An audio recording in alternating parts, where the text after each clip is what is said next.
Hello, hello, hello, hello, hello, hello, hello, hello, hello, hello, hello, hello. I'm the guy, the dude, the lad, the fellow, the frogger, and the motherfucker, and the brother. Sanctification on Twitch, scumgod slash scumbag, one of the two. I don't fucking know anymore. I never knew. Is it scumgod? Scumbag. I've been saying the wrong name the whole time. It doesn't matter. It doesn't fucking matter. I used to be scumgod, now I'm not. Fuck it. I'm here. This is Series None. 69, 96, Series None. And this is the part two of the not so awesome Google Doc. And I just wanna hop in. I really just wanna just kinda hop in and get her done. But I might not hop in and get her done. You never know.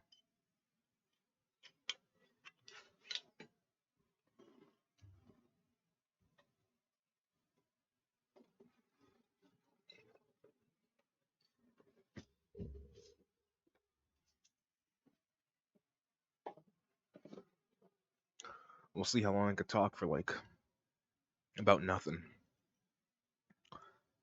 Yeah, no, I can't. It's actually kind of hard, but I did notice one thing, which is when I do these types of videos where I kind of come in with the intent of being a bit negative, bit of a smarmy dick. I can't do it.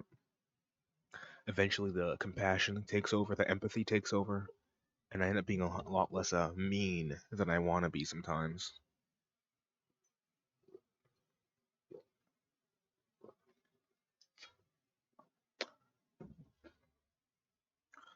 And that's how life works.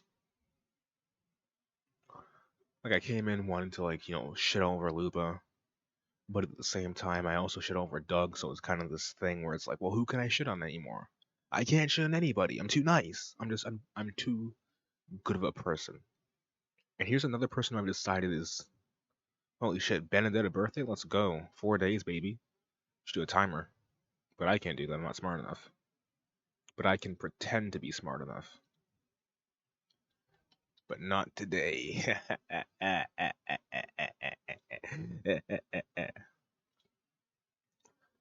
And here's the other person who I think is a nice person because the HR and she got water for people, so I trust her because she helped people. She did a good thing, so I trust her. Shouts to Holly.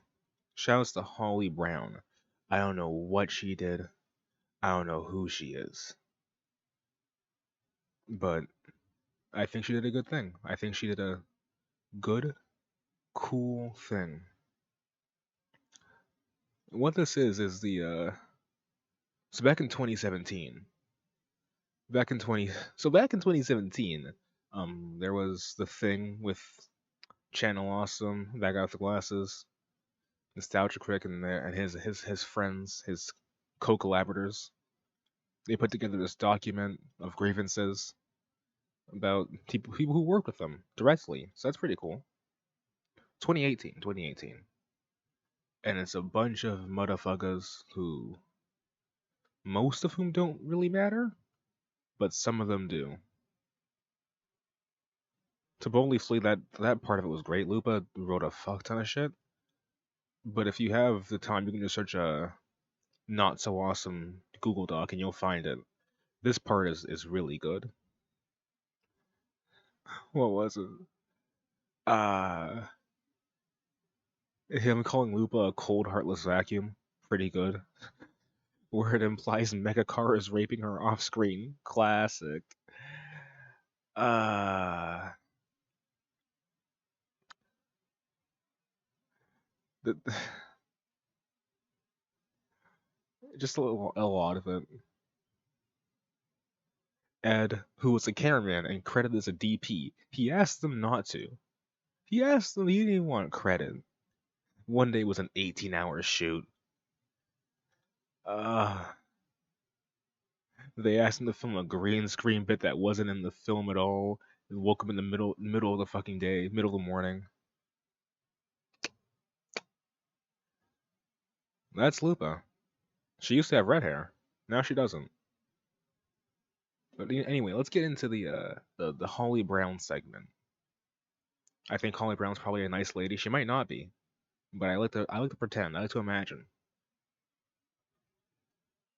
Scrolling, scrolling, scrolling, scrolling. Holly Brown, administrator. I was HR for the company. They barely listened to me. 5% of the time, maybe? That's probably generous. Damn. In general, only when production was falling behind or on an anniversary, and they needed advice from someone who actually got a degree in directing and stage management. Yeah, it's Lupa. Was she?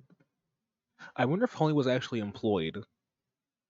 Because if she was employed and making like a living wage, then she could have said anything, and they would have, they would have still, she would have got paid still. Mike Michaud is not the sole owner of Channel Awesome, but does own the Nostalgia Critic IP.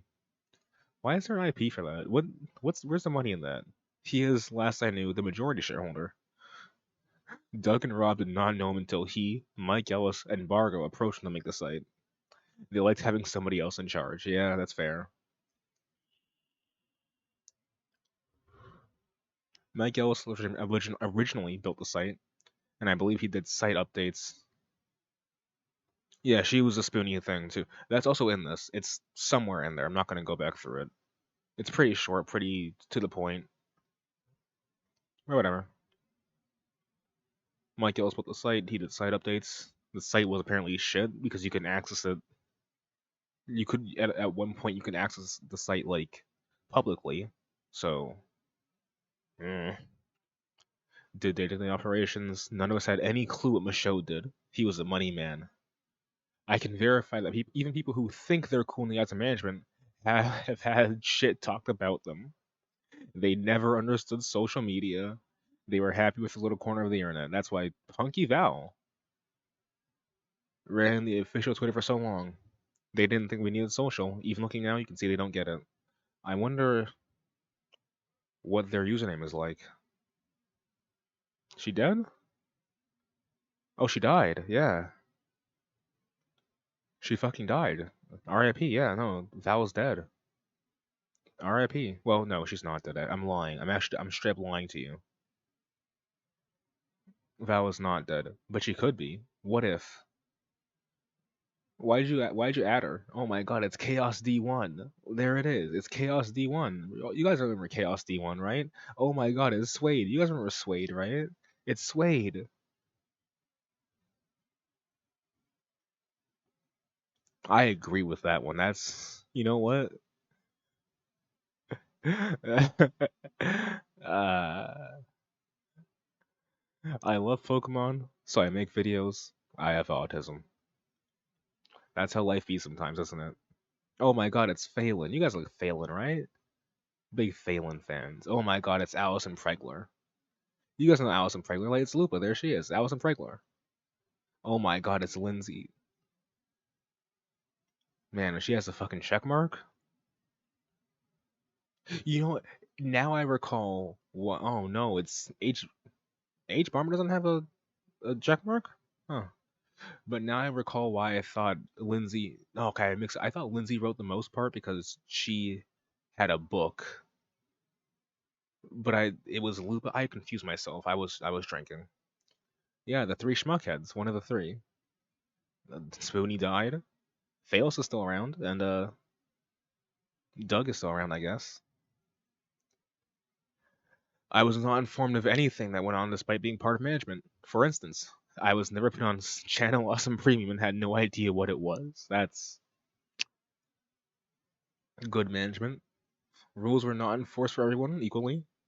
There was one person still on the site who didn't post for months, but they didn't want to drop, despite the minimum video per month requirement. I don't know who that. I want to say Hmm, I don't recall who. I want to say maybe it was Brad, but I also don't think so. But someone kind of well known didn't put out videos for a long time. The site lost a bunch of stuff in 2010 or 2011 because it only existed on a single drive with no backup. God damn, even DSP is better than that one, man. and there was no backup. It was just drive. I was also part of that guy's glasses failed spinoff site, Bar Fiesta. What the fuck is Bar Fiesta? Oh, it's actually a bar thing, huh? I actually set up an interview and a tour of the brewery. We got some amazing coverage, and then they only made videos of my ex being a dork. Huh. The story of the inebriati is a little convoluted. We were literally just a group of friends who watched anime together and decided to brew beer. When Michelle came with the Bar Fiesta idea, they approached us about creating content because Rob was in our group. The idea was that we were going to review beers, go to beer festivals, but of course we ended up with some kind of storyline.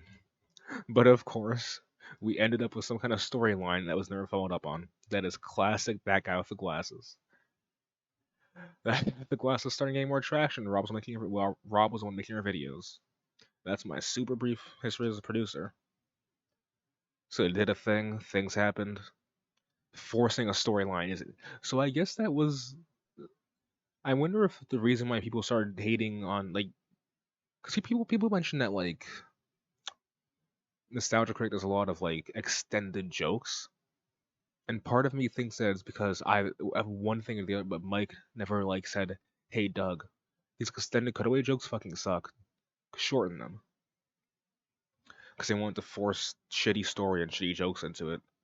Mike Ellis was upset that I would not pursue a relationship with him. He was married, and that I brought certain severe mismanagement, legal grounds here to light. Oh no, what did he do? In a previous meeting, there was nearly a fist fight between him and Michaud. I'm sad that I probably threw away the handwritten notes that were taken when Ellis was threatening to fire me. There was some real gems in there. There was nearly a fist fight between the two managers. This is why we need a like some kind of mockumentary, some kind of like cinematic recreation of everything in this because that is an amazing concept. It's like a sitcom. It's like a sitcom. Mike Ellis got fired and Channel Laws and put me in the safe house for a few days because they were concerned he would come after me. This was the thing. This was the thing. This is why Holly's based. Because Holly has the greatest story. This one little entry.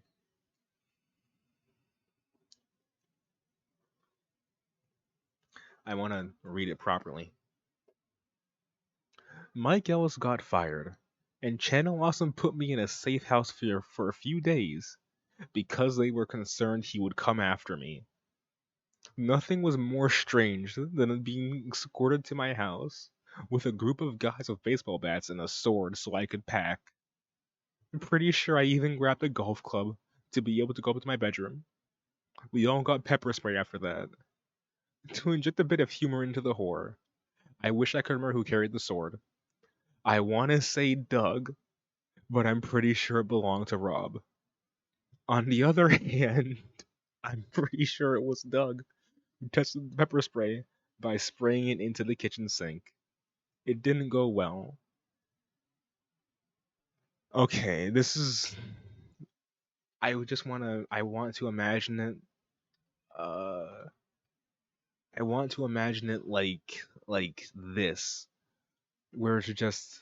I want to see these assholes walking through the woods. So I guess that's kind of it. It was this. Has a story or something? Holly was in the middle. She was like standing right here. Doug had his sword. Everyone has baseball bats. It just works out. That's this is a recreation. This is the cinematic recreation of Suburban Nights. Just the gang, all these cool people protecting Holly from these guys, the cloaks. It's like LTG. And Doug fucking blinded himself. Let me tell you about the fury I felt when they called me on the way to Doug and Rob's house to tell me that they were scrapping Suburban Nights. To them, no one is going to want to finish it. Me, why don't we ask them? I know for certain they want to finish this. Thankfully, I got them to at least agree to ask, and then call the producers to let them know what was up. I think this is probably all covered in the DVD extras. Hmm. I would. I kind of do want to get a Suburban Nights DVD. I want a To Boldly Flee DVD. Can I get that? How much is that? How much is a DVD? How much is a physical copy? I want a physical. I don't. I'm not gonna. I'm not gonna. Posted by Doug Walker. Holy shit. But yeah, I really do want a. No, I know who. I don't know who it was, but it's in the back of my head. The person who didn't post for like a really long ass time. Was it Larry Bundy? I think it was Larry Bundy who didn't post for a long ass time, but was still on the site. That's who I think it was. If not, it was like, or no, I mean, I might be. I don't know. Yo, are you fucking kidding me? It's $90 Canadian, acceptable condition. It's $90 Canadian plus shipping. Plus shipping. It is $100. It is $100 if you want to own the physical copy of To Boldly Flee. And you know what? Shit, it's kind of worth it, isn't it? It's a part of history. Wait, is it signed? Oh shit, it's signed. Never mind. That's kind of worth it then. Yeah, that's definitely worth it. It's a signed copy. Okay, you know what? Mm, I honestly don't know who it's signed by, but it's signed by somebody, and that's all that matters. That's all that matters. I think it's a. I want to say that's Doug. No, that looks like a Doug and Rob. Holy shit, Doug's signature is fucking awful. The fuck is that? It's a D, two dots, a G. Like no, it's like an upside down Jesus fish, and then WLK dot line. But Rob though, Rob has it down. Rob is good. I don't know. It might be worth it. What the fuck is this? Yeah, fucking D dot dot G. I don't think I want to know what this is actually. I kind of scared. Uh, hmm. Let's not go there. My favorite nostalgia critic, D dot dot G W dot LL 8 dot. Yeah, I'm not gonna be able to find it. I don't think. Shopping. Let's try shopping. That's not what the fuck I want. I mean, there's a pre-order, but I don't want a pre-order. I want the real thing.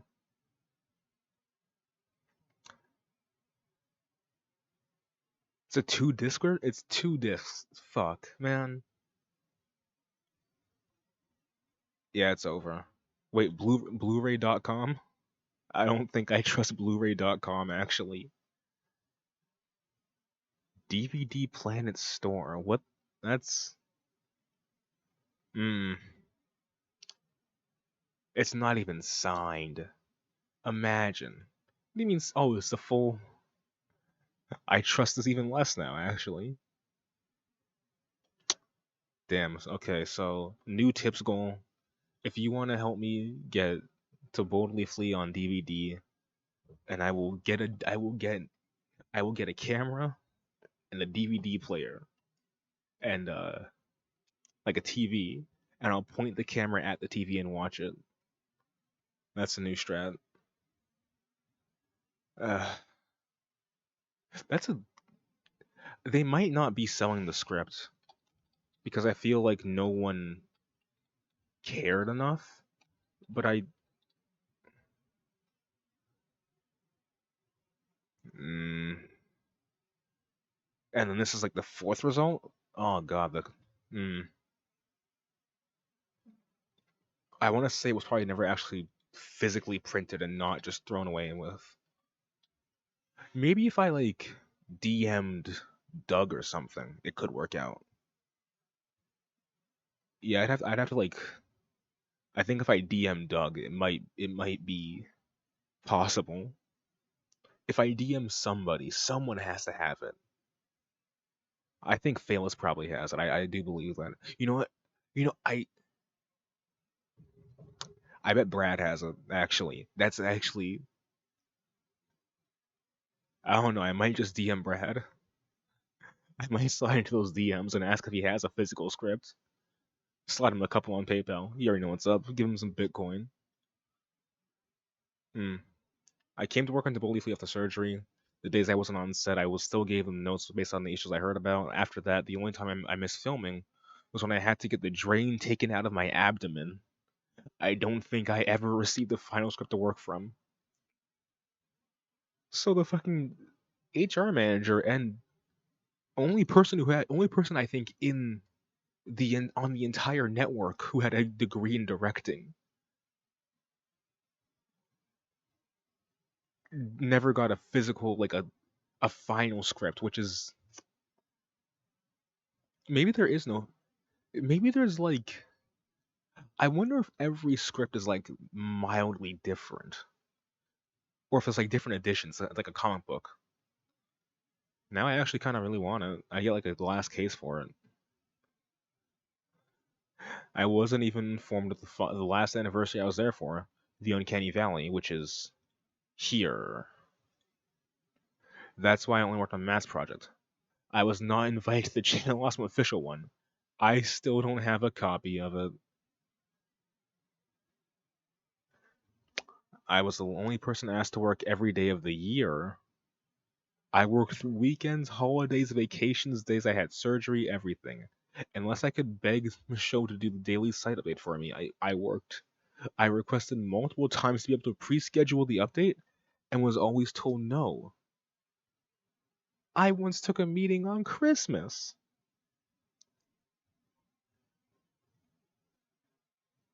I missed events with my friends for years because they insisted on an evening update time.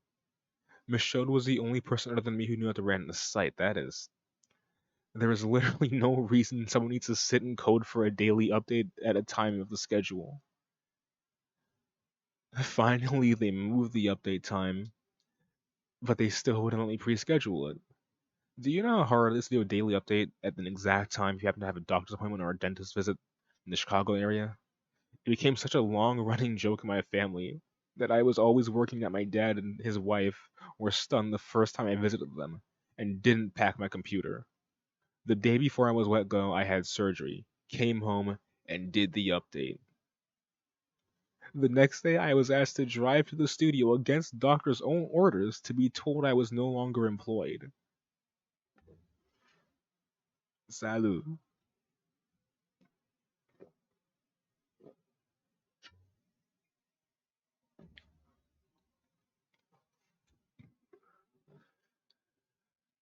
That is horrible. Part of me wants to think that, like, there was probably a way around that, but depending on how, I don't know about site setup, so it could have been one kind of situation where you literally, you couldn't actually schedule it. You had to do a thing or some shit.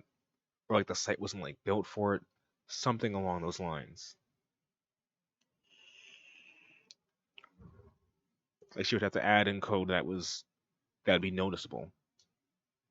I was not provided a reason I was let go. They didn't need to because Illinois is an at-will state. I think they were preparing for it for a while because we had just signed contracts for the first time only a month prior. I assumed letting me have the surgery was a gift, but I would have liked a day to recover first. They had me sign another contract after I was fired because if I didn't sign, I wouldn't receive severance pay. This contract would bar me from working in the industry for 3 years. I could not be paid to consult, run a site, anything. My involvement with Nerd Vice and Circle Plus couldn't make me money. That is fucking disgusting. Holy shit.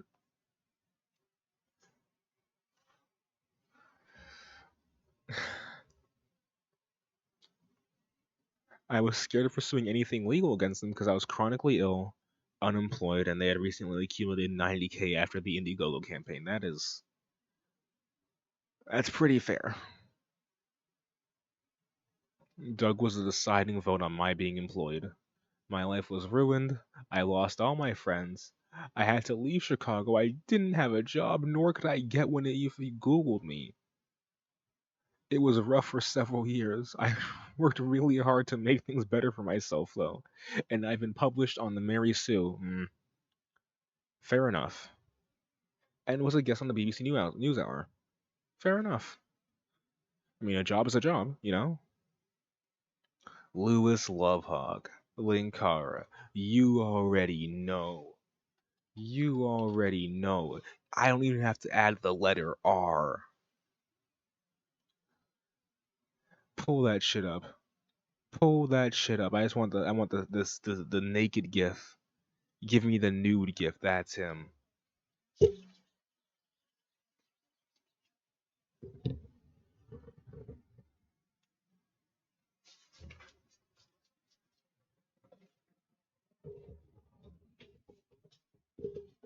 That's the fucking dude. This is our guy. This is our man. These are our lads. Oh no, I can't speak. I gotta drink more. Let's go open that up. Pop that open. I have to. I'm not zooming on that. Fuck you. Pull this one up. Damn it. What is this gif? That's pretty cool. I like that. Yeah, thank you.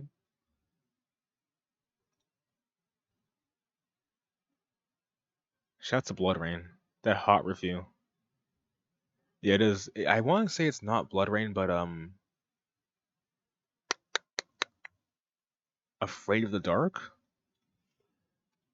I don't know how I know that because it might be Blood Rain, honestly. The more I think about it, or is it Alone? It's Alone in the Dark. But like, cause Doug calls him up. The more I think about, you know what, that it is Blood Rain then, because that's just that one. Wait, no, hold on. There it is. Where does the clip come from? Yeah, Blood Rain. All right then. He wants to see it in its original play. Oh, Oni plays disgusting. I don't want to go there ever again.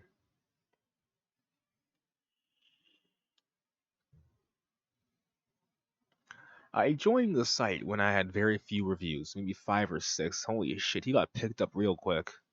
My meeting with Mike Michaud was at night, or rather very early in the morning. I'd say around 3 or 4 a.m. Central Time. Well, I admit in hindsight it was unprofessional for this to be the case. It wasn't really a problem for me then due to an erratic sleep schedule. So you're telling me that this dude was like, you know what? This guy wants to hire me for like a job making reviews at like 3 or 4 a.m. CT time. The fuck?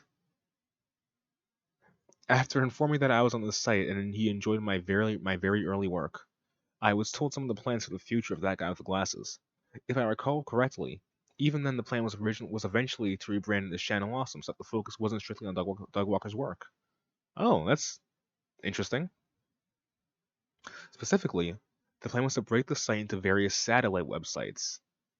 The central one for the movie and TV reviews, one focused on video games, and one focused on comics and animation. So that would have been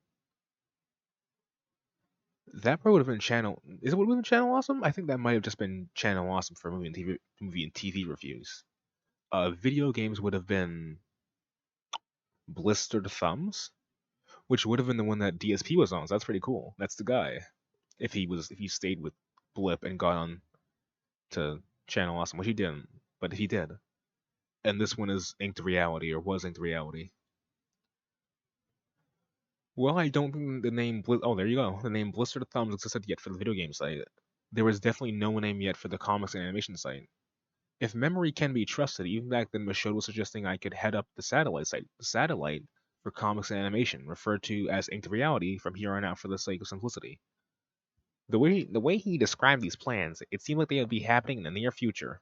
Since I was young, eager, and enthusiastic about the idea of managing a collection of sites, I started looking for talent.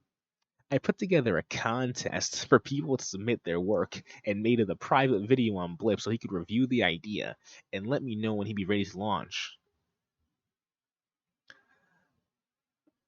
Huh. That reminds me of that one guy who Tevin did a video on who sold spawn seats, the spawn seat scam, where he was like running like 5 different side projects that were all boosting each other. It was like a content network, but that was clearly a, a fraud. But it didn't show that, which got taken down. Or was it spawn seats? Maybe it wasn't. Fuck, I'm just getting derailed to fuck now.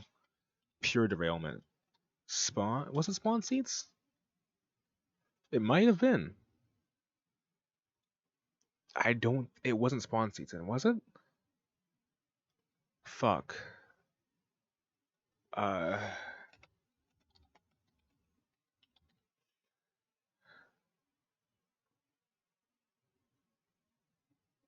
Was it this one?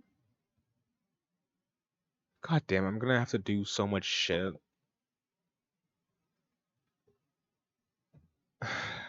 Fuck.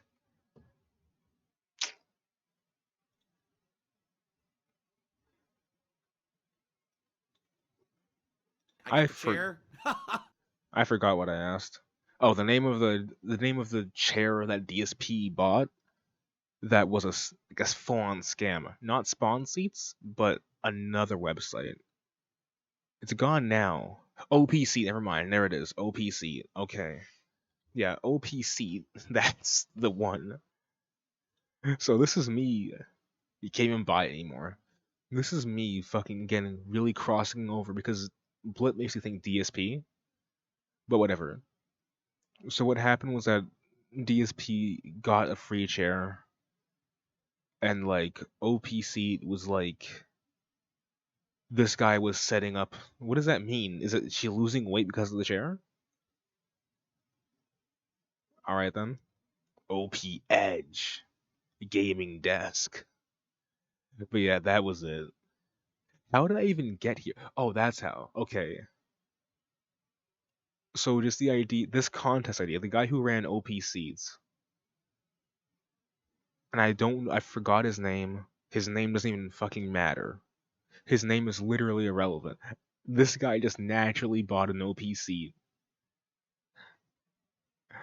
That's hilarious. I wish somebody just like knew the lore. Yeah, they sponsored a very toxic streamer named Darkside Phil, and they got blasted on social media. Nobody wanted to buy their products anymore, so they went away. And this was like 7 days, 6 hours ago. This guy literally bought a game 9 months ago. Somehow there's replies from what, 17 days ago? 7 days ago? 6 hours ago? What the fuck? I don't want to know who this guy is, but I kind of do. That's wild. What's the term for it? I forgot. It doesn't even fucking matter. It literally doesn't matter. It's serendipity is what it is. But yeah, that idea, the contest, giving your content, make it a private video, give you the link so I can show it to someone else, and then post it for you, whatever. But whatever. I got way off track.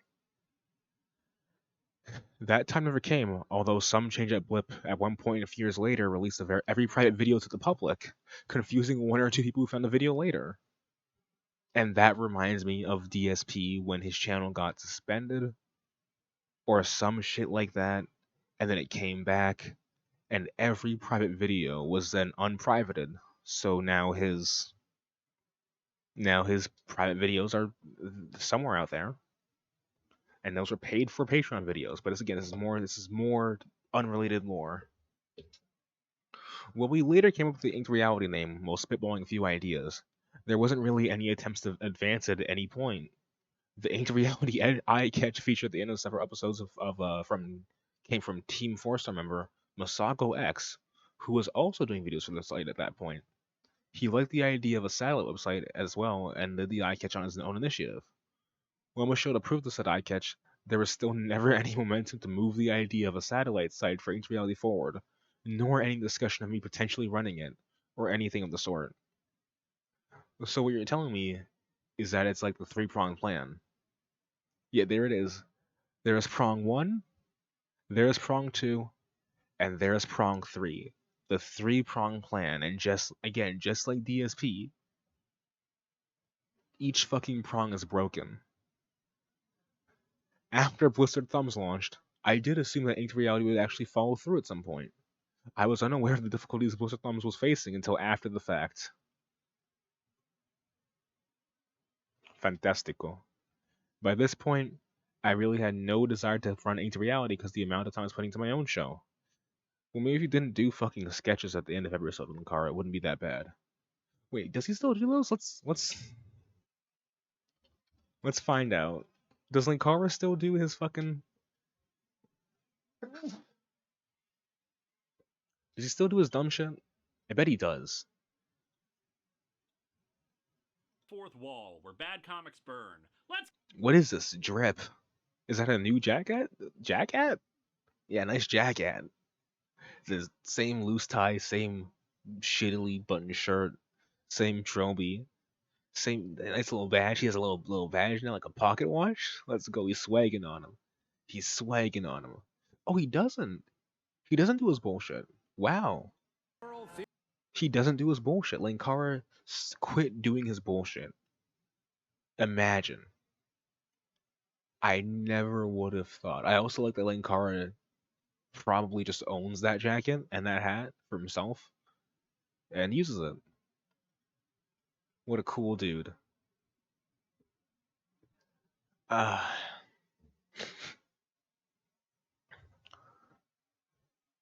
Eventually, Blistered Thumbs closed, and I came to realize that not only was Inked Reality never going to happen, but that the eye catch I was promoting, a thing with the eye catch, I was promoting a thing that did not exist, would not exist, and even if it did, was promoting a website that itself was slowly losing interest in its productions.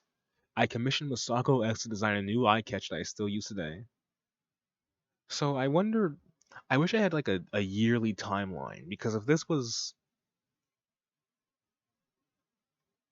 like, I would assume this is kind of like when he joined like pretty early on. I think he didn't give a year, but I want to say I really wish there was a timeline because I don't know enough Linkara lore or any like Channel Awesome lore to know when he joined and how long he was like waiting for this change to happen. Because how long was he promoting that shit? Must have been insane. But also, I also want to just what's my favorite thing ever? Well, yeah, my favorite thing ever is that I don't even show the video. Is I want to find a reason to use. Fuck. I want a reason to use this in something because I could just use it. Because no one owns this shit anymore. It's mine. No one owns it. No one can stop me. No one can stop me from using this in my videos, in my streams. It's free content. Who owns this? Nobody. No one cares. Literally no one. I can just be Machinima now. I can. It's me. It's me. I can be the Machinima man. That can be my gimmick. Oh hey, Nate Shot. Huh. Shouts to Nate Shot, I guess. But yeah, it's like the Blistered Thumbs thing. It's I want the Inked Reality logo. I just want to steal all their shit. Can I steal all their shit? I want to steal this too. I want to steal this and add it. I want like the outro. I want to steal everything. Because who's gonna stop me? I mean, actually, I think Mike Michaud might cease and desist me, But he might not also. He might actually do fucking nothing. Which that's pretty cool. That's pretty cool. You know what? I'm taking this. I might never use it, but I don't care. It's mine now. Thank you. If it's an outro, I can probably just find it from Linkara's. I would have to find. Yeah, I'd have to find a video where he used it, and there's no timeline, so I can't find a year. Whatever, fuck it. For a long while, the channel Awesome Forums only had one manager, Matthew Buck, aka Film Brain, the British person. While others like Mike Michaud had administrative access, they could not handle any day-to-day moderation in the forums. This grew to be an increasing problem as the site's popularity expanded. More people coming on at all hours of the day, and some people acting inappropriately or a growing number of bots needed more active moderation to be combated. However, despite several pleas to have these requests unanswered, despite several pleas, these requests went unanswered. For a time, in real life space. This guy used an ellipsis and a space. What a fucking amateur. Everybody knows that in journalism class, you don't add a space to the end of an ellipsis. It's just simple logic, even in any sort of writing class. What an absolute troglodyte. Alright, I'm sorry. At one point, I commented on the forum about the lack of moderators. Why did I say it like that? And how disappointed I was in that. Unceremoniously, and without asking if it was a job I wanted, I was made one of the moderators. So I'm just going with it. Getting off on all the field trips. We should there it is. That's what he got. Linkara got hit with this unironically in real life. Linkara was like, we should improve the forum somewhat. And then Mike Michaud was like, yet you participate in the forum. You should become a mod. I am very intelligent. That's what it was. That's exactly what it was. He got hit with that. He got given that treatment. That is hilarious. Phil should do that. Phil should definitely do that. Phil her like wings. There's no mods in chat right now. Someone no like Guts the Black Swordsman in Phil's chat is like, Phil, there's no mods right now. And he's like, alright, then you be a fucking mod. And then he mods you. Despite my misgivings about being given such a role, I tried to do the best I could to answer incident reports, and help Matthew. But both of us were active producers on the site and trying to do our own shows. The fact that Mike thought I'd be the one to solve these woes shows a disregard for the problems facing the forums, and for the lives of people who were told to fix them. Eventually, we convinced him to bring on Dodger of Zion to also act as a moderator, but that was it. I became less actively involved in the forums, which changed anyway during the site transitions, so I no longer receive reports. Oh. The fact that they were unwilling to bring on someone with seasoned moderator experience, relying instead on a producer who was doing his own show, and was equally not allowed to moderate his own forum session because of an understandable conflict of interest there, who didn't even want the job, is incredibly unprofessional given the desires for expansion.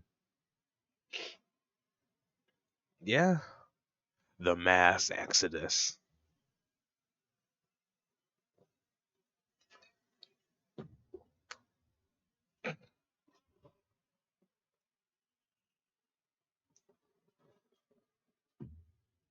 Shoutouts to all my masters and exodusers for holding it down. Alright, several people of Channel Awesome at roughly the same time. Some did so voluntarily, but two in particular did not. Allison Feigler and Phelan Porteous. Isn't it Proteus? I feel like it's You know what? I can just fucking. I don't want to. I'm just gonna Google shit. I don't care. Cause I'm not. Okay, it is Porteous, but I think it just spelled it incorrectly. I think. And I got the typo wrong last time because I'm stupid. Whatever. Well, the others, Lindsay Ellis, Kyle Colgren. I feel like it's Colgren, but whatever. I'm not going to Google it. And Andrew Dickman did so of their own volition, citing various reasons. The other two were different. There was a Skype chat that we used to contact the higher ups and discuss business matters that were relevant to all the producers. I drank a bit too much, huh? It's hitting too fast. It became the fastest method for distributing information for most producers simply because any attempts at distributing information that proved unsuccessful were ignored. email, dealing with Michaud, etc. The business chat was it. The fucking Skype chat. The Skype business chat is so classic. I had something like that when I was doing like not volunteer work, but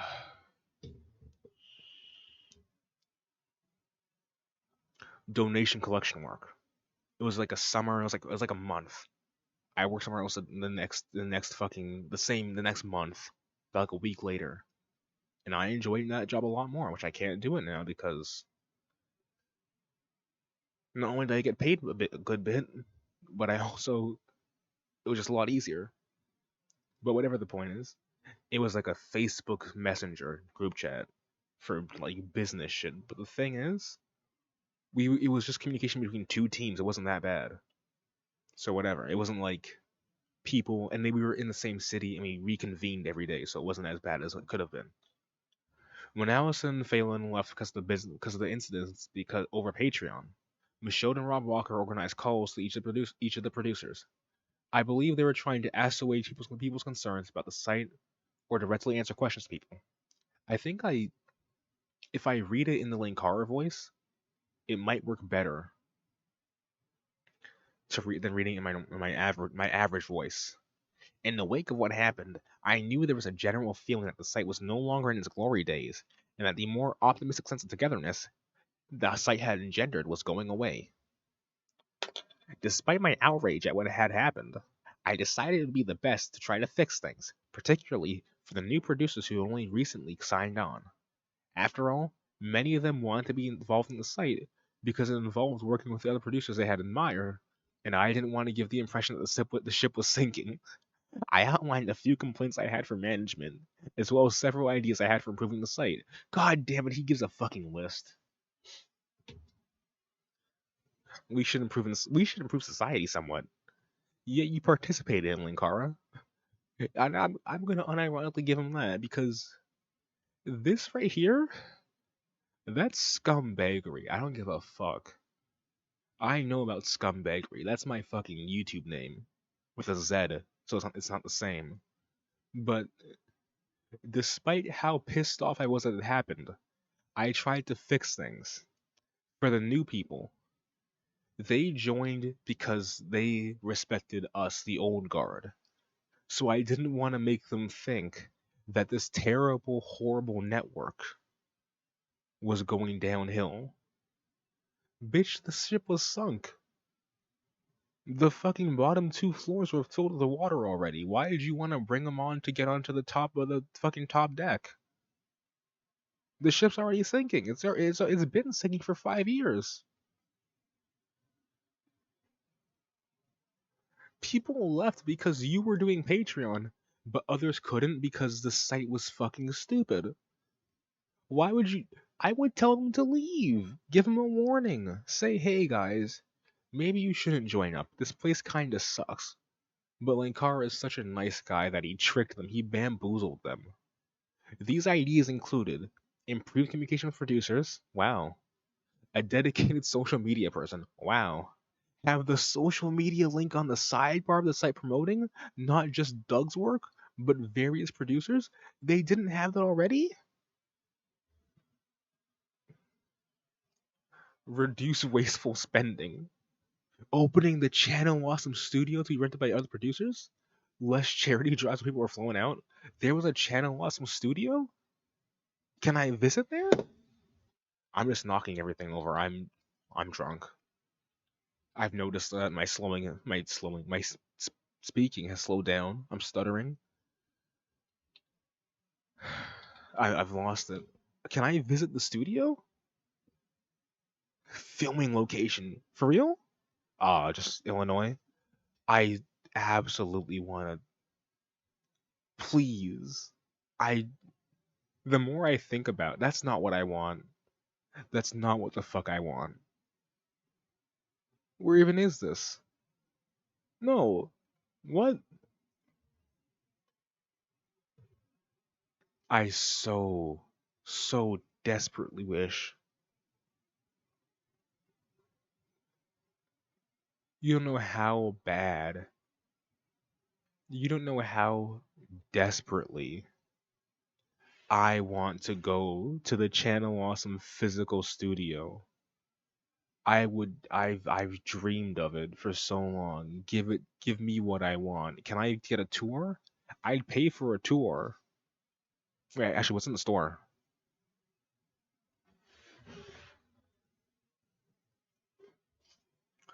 I have a dream to become the Channel Awesome stuff guy. Like just physical stuff. I just want their physical stuff. Also, how what's their Yeah, it was Larry, I think, then, because Larry, how old is this? Oh, it's pretty new, 2021. But I do think there was just nothing after, like, there's a big period of nothing. I do believe that. But yeah, it's just nostalgia critic behind the scenes, Bum and Doug, Disney December. So Doug, Doug, half a Doug. No wait, just Doug, Doug, Doug, Doug, Doug, and other Doug, Doug two, Doug, Doug, Doug. What's in the specials? Huh.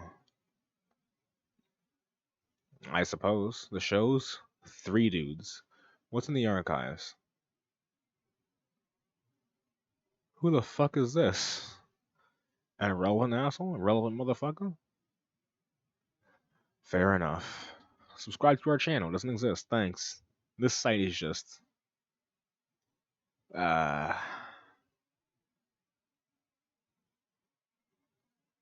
It is what it is. Channel awesome. 2008 to 2020. But wait a minute.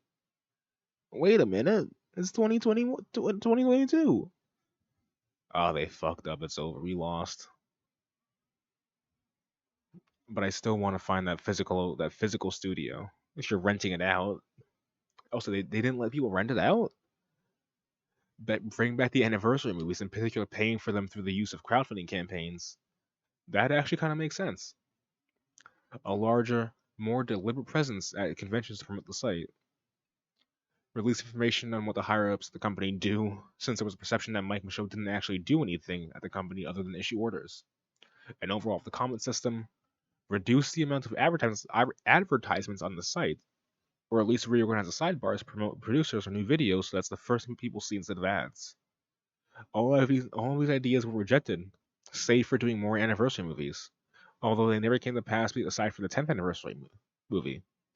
The thing repeated over and over in response to each of these ideas, well, was no, the response, okay, repeated over and over, was, it's our site. We'll do what we want.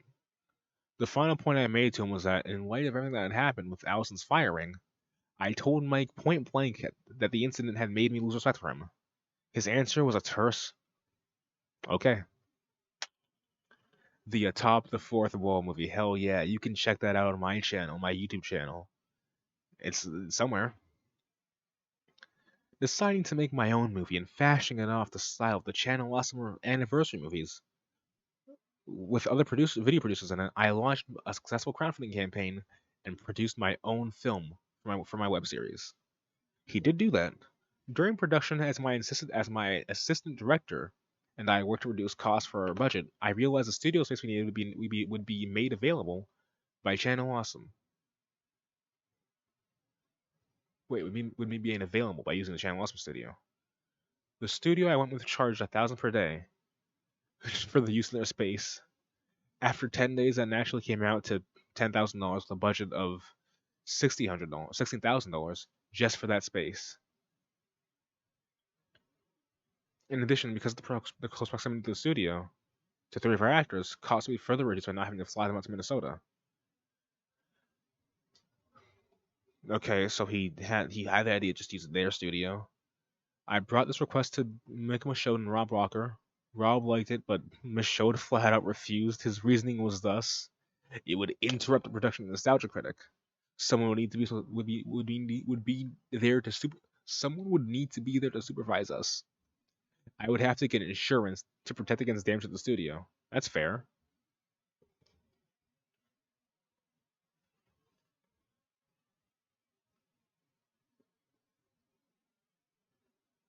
These points were ridiculous for 3 reasons. Production could have been impacted.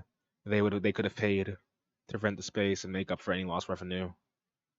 In addition, not every video requires the studio. That's pretty fair. He could just film in a corner in the cuck shack. We need to be supervised. Well, I mean, it's a studio, whatever.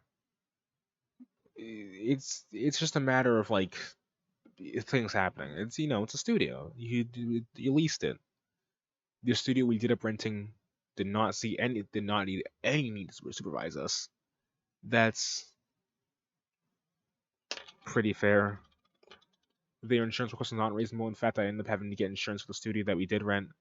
However, Michelle listed this fact as a reason why we couldn't use the studio. Oh, you can't use the studio because you'd have to get insurance. To be fair, it is entirely likely that using the studio would not have been a viable solution anyway, since the movie involved complicated sets that would need to be transported down from Minnesota at a great cost of time and labor, with no way to transport that back again for later use. However, the fact that Michaud was not even willing to like rumor the idea or discuss it any further, yeah, okay, no more. Okay, I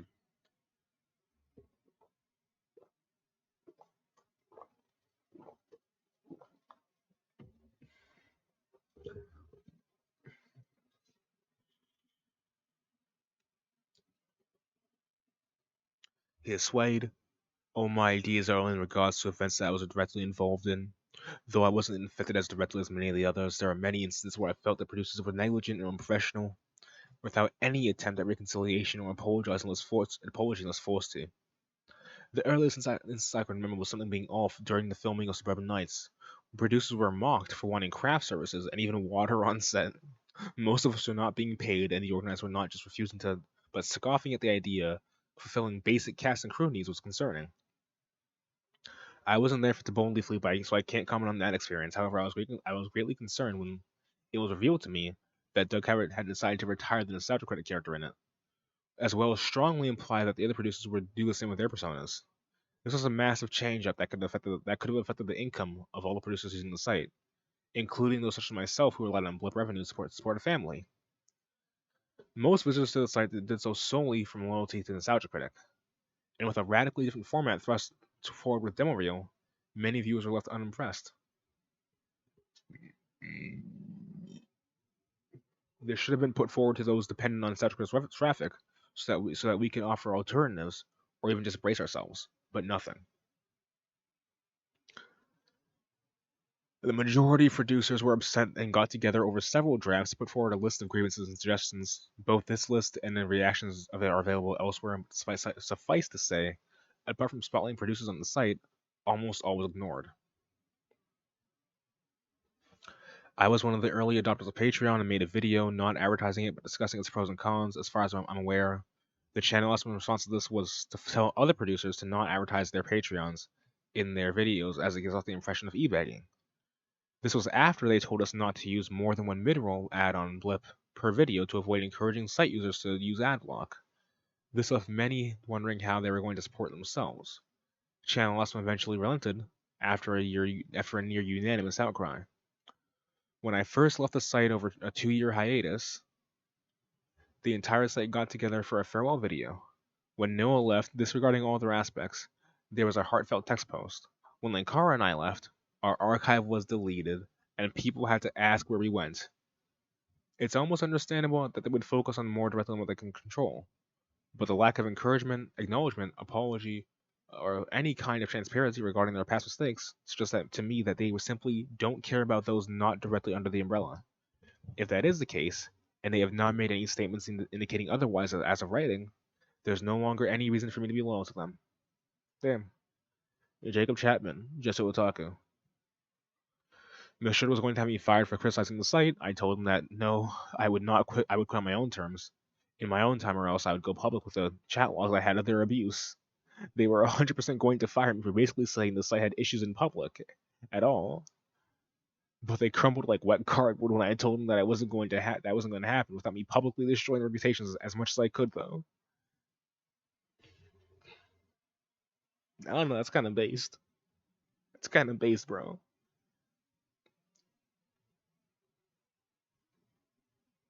That's Just hold them hostage. I don't, you know what? I like that. That's dirty. That's devious. That's dirty. That's fucking devious. But I like it. Oh, you want to fire me? All right, bitch. Try it. Try it. But if you try to fire me, I swear to God, I will go public with knowing with the chat logs, bitch. I got the screenshots. I've seen footage. I know exactly what you and your ilk are like. Bring it. Just fucking bring it. Fire me, bitch. Try it. See what happens. See what happens. That's kind of based. I like that. Benjamin Daniel, Benzai, the French guy. At no point was I ever told that my video archive would not transfer from that guy with the glasses to Channel Awesome. That's not a French accent. I can't do a French accent. To Channel Awesome where that was let go or something.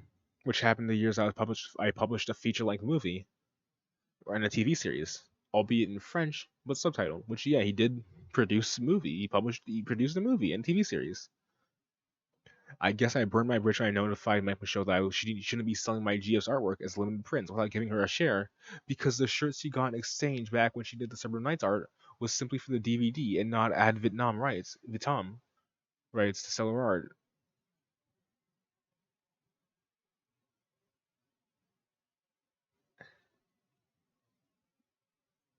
That's wild. So he just didn't know how anything worked. Mike Michaud just had no way. He just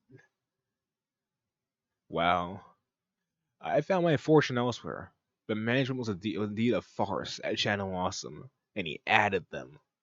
This at least taught me to never slave away for free, no matter what exposure I would get. Looking back, this was disrespectful, regardless of how much I owe Channel that guy with the glasses. John Burkhardt, German name? What's going on with that? John Chaos D1. Witnessed several contributors get unceremoniously removed from the site after the BT/CA merger. Blister thumbs, I think. Yeah. Without directly informing me of any of them. Had to personally inform one of them myself. Yet to tell them that they got removed. Had a sudden one video per month policy implemented on us, which was later changed to 2 videos per month. Roughly late 2016 to early 2017. Okay, thank you. I like timelines. Enforcement of this rule seemed random and arbitrary. Removed from schedule access after being 1 day late with a video due to wife's medical emergencies, despite having provided 4 videos to the site in the previous month, and having never missed a regularly scheduled post for over 5 years. That is gross. It's a literal emergency situation. The fuck? When discussing reinstatement with Greg? Who the fuck is Greg? Who the fuck is Greg? Greg? Greg? I don't know who that is. Was told to wait a few days before reinstating me and claiming it was my one strike. Only to receive a message a few days later via Skype telling me, unfortunately, we are going to part ways with you without discussing anything with me beforehand. When lamenting the sudden exchange, was shown a photo of my Twitter account where I asked if anyone still watch me on CA, as I was recently unlisted. And Greg thought I posted the message out of spite, after talking with him and being told to wait, despite having been posted hours before our conversation.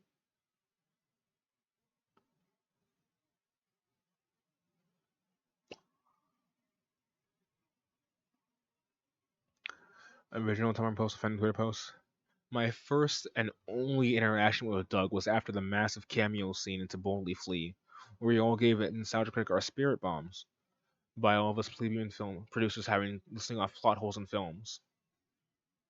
I sent a short scene where I honestly couldn't think of anything, but appeared on camera saying Birdemic. Just Birdemic. I sent it in clip pretty early on and was told they received it. I saw that one. When I saw the final episode of /Part of Taboli's Flee and that scene came on, I wasn't in it at all. I brought this up to someone and somehow was told to talk to Doug about it. I'm pretty sure you just gave some lip service without adding it back in and just forgetting. Yeah, shit happens. When I asked him about shining the nostalgia critic, I got a bit of an answer, but I didn't hesitate to throw him some subtle shade by saying love, luck, and lollipops. I figured the reference would be he wouldn't appreciate. I figured it was a reference he wouldn't appreciate. I don't appreciate it either. Oh, and when the scene wasn't added back in, it was just a blink and you miss it. The half-second appearance of me yelling Birdemic. I guess that's what I saw then. Dr. Gonzo, nerd to the third power. Legit no idea who this is. But I do kind of want to. How far are we? 43? Part of me wants to take a break. You know what? Fuck it. It's time for a Pokemon Showdown break. This is part of the experience. It's the Showdown break. Shout out to Gumat. Gumat. Wait, no, yeah, Gumat. They ain't never gonna stop Gumat. Shut up. Music is fucking broken. Yeah, music is just totally broken. Whatever. Dragon flying, fire type. You know what? Sucker punch, fuck you. Switch out, do it, switch out, switch out, do it, switch out. He didn't? Okay then. Ooh. Well, I can't use substitute, and I am slower. But I can definitely get some bullshit damage on. Or I could try to defense? I'll lower your defense, yeah, sure. Then go for a physical. Oh, outrage. Cool.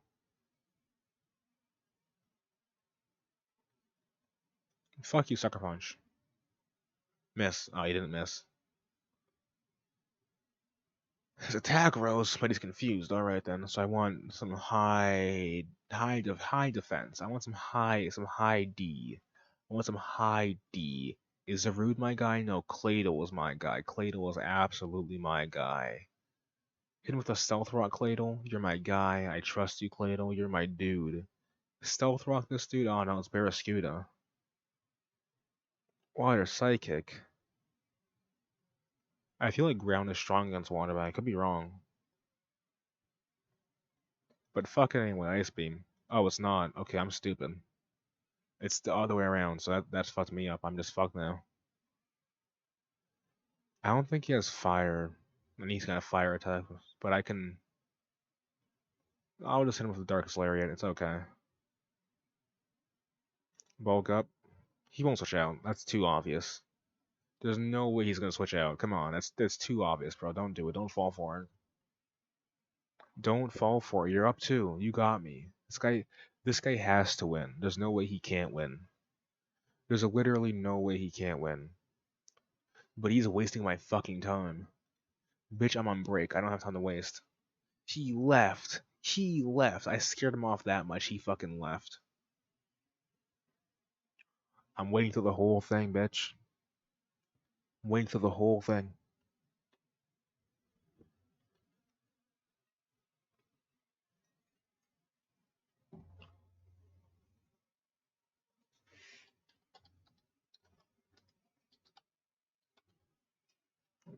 Pull up the piano version real quick. The fuck is this? Huh.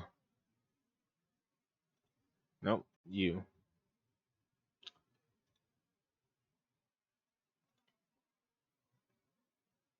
Just give me. I don't want an epic.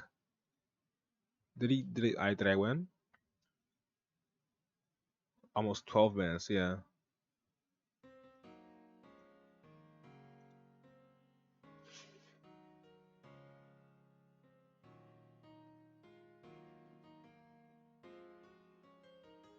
That's the power. One more. Uno mas. No, fuck you. Not you. You lost, bitch. Little bitch boy. I don't fuck with bitch boys. I fuck with big win boys.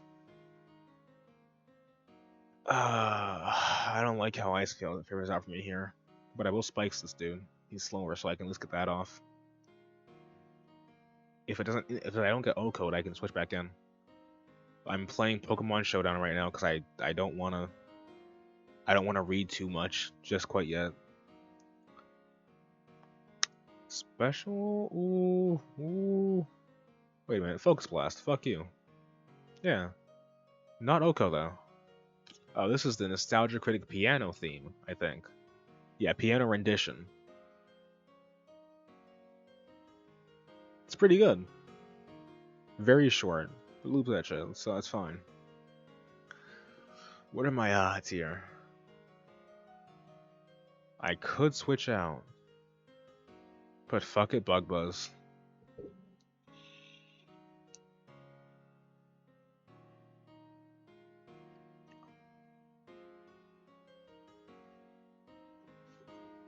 Yay, his intro song. Nostalgia Critic song. Come on. He points the gun at you. It's an explosion. It's cool. This guy said poison. This guy said poison. Imagine. Ugh. Bug Buzz, fuck you. Yeah, exactly. I'll do it again, too. I'll die at first, but I'll still do it again. You know what, Bug Buzz, fuck you. Bitch. You kidding me? Oh my god.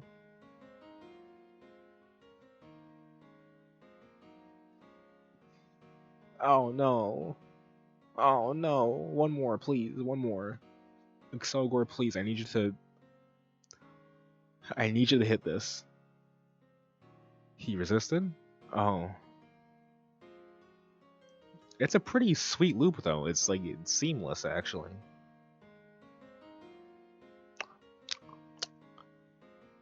I just kinda wanna be faster, quite frankly. I might just be hitting with a Thunder Punch real quick. You know what? He won't. He's scared. No, he's not. He's gonna go for the kill. He's not. Oh. I thought he would. Huh. Well, now I'm lost.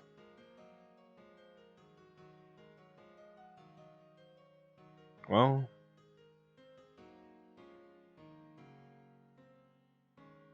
Well.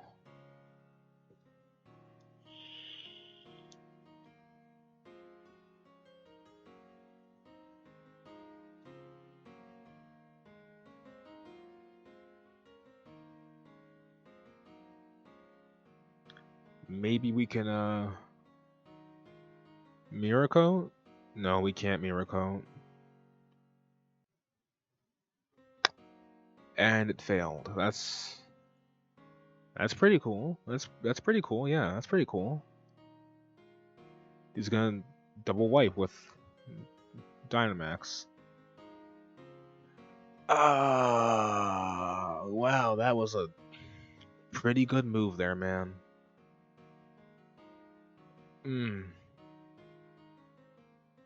Any dark typers? Yeah, a couple of dark typers. Okay. And 1.5 attack. Equal speed though, so I guess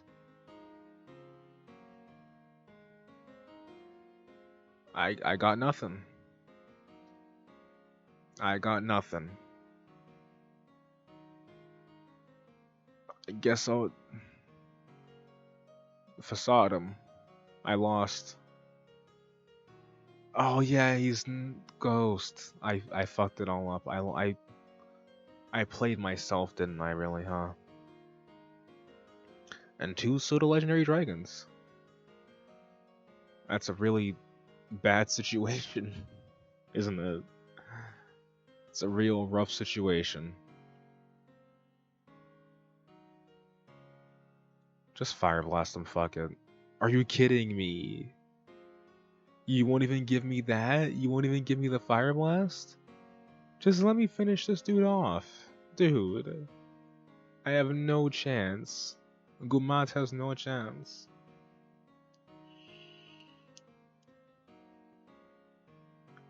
I have nothing. Can't even do anything anymore. There's no point anymore. There's no point. I lost. I lost. So fuck it, I guess. Fuck it. He's faster. Screw it. I guess Dynamax Max Knuckle. Dynamax Knuckle. And special attack fell. Cool. I lost. I did be losing. I have literally no chance of winning here. Mascard, fuck you. I'll stall until I die. I'll stall until I can stall no longer. I lost. Fuck this. This game sucks. Pokemon sucks. Pokemon's dumb and stupid. Alright. Has Doug Walker apologized?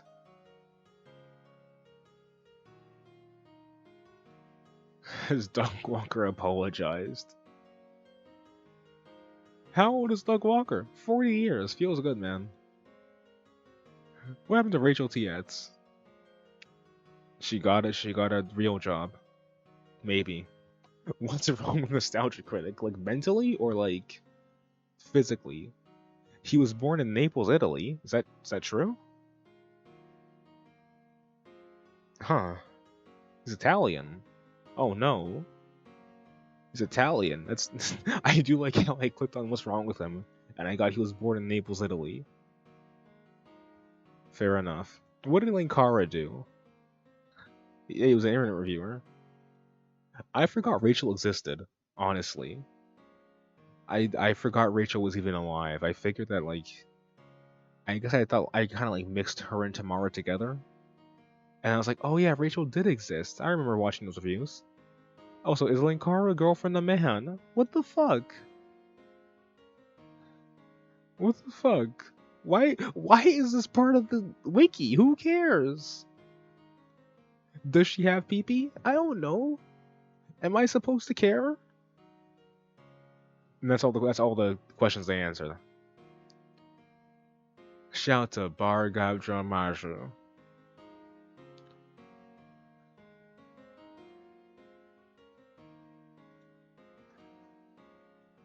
Yeah, this guy, Dr. Gonzo, this motherfucker doesn't matter. Let's get back into it. My part of the channel Awesome Drama is probably a bit longer running than most.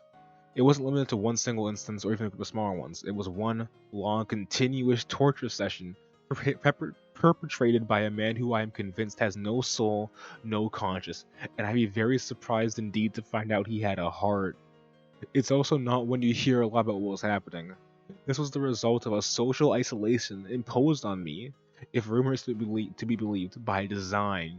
First by a fellow contributor, then by the aforementioned soulless wretch. This motherfucker did nothing at all. He went on to do fuck. Let's see his fucking channel. Let's see his channel. This guy doesn't even fucking exist, and he's calling people soulless wretches. This motherfucker.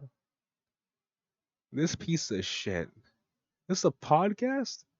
I don't know what this is. This is like a D&D session? This dude has 707 subscribers.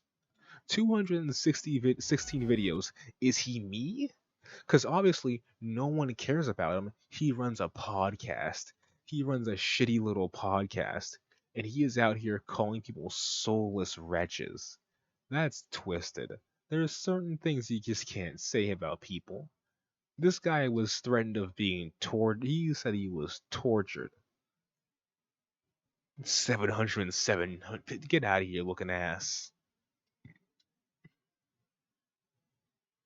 You fucking looking bugging looking ass. This guy doesn't even exist.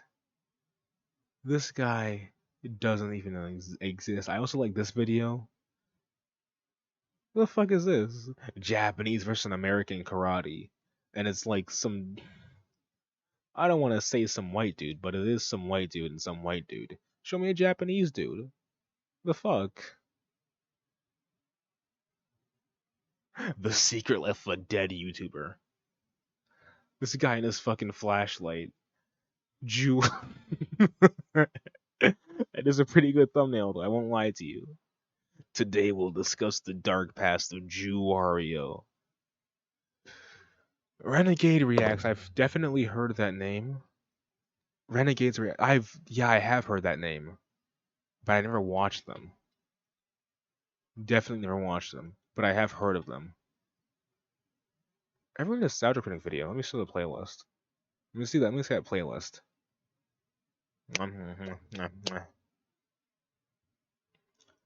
God damn it. I think I did used to watch them, huh? Yeah, I did. I did used to watch them, and I forgot. Yeah, that one. I wish I could. Can I pull it up in Google? I was thinking that too. It's a really great screenshot. I'm glad I got it because it's one of the frankly, it's the best thing I've seen in my life because it's such a foreboding image. It's genuinely the scariest image I've ever seen. If I could just find it, I would, but I don't think I will. Doing a lot of scrolling, a lot of scrolling, a lot of scrolling, scrolling like stolen, stolen like stolen. Wait, I'm getting closer to. There it is. There it is. That's the image. That's that fucking image. This, the wait, fuck this thumbnail. This thumbnail sucks. This should be the real thumbnail. He should have watched my streams, gotten the same screenshot I did, because this is genuinely the scariest image I've ever seen in my life. And he wasn't even meant to be scary, but he looks like a serial killer.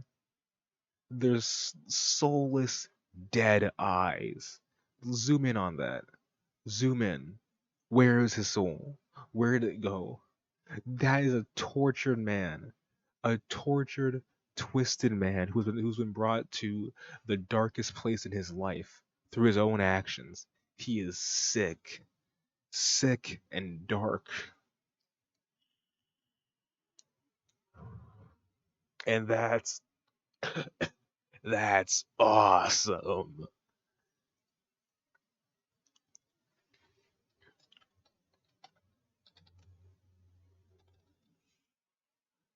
Hold on, give me the meme. Give me the meme.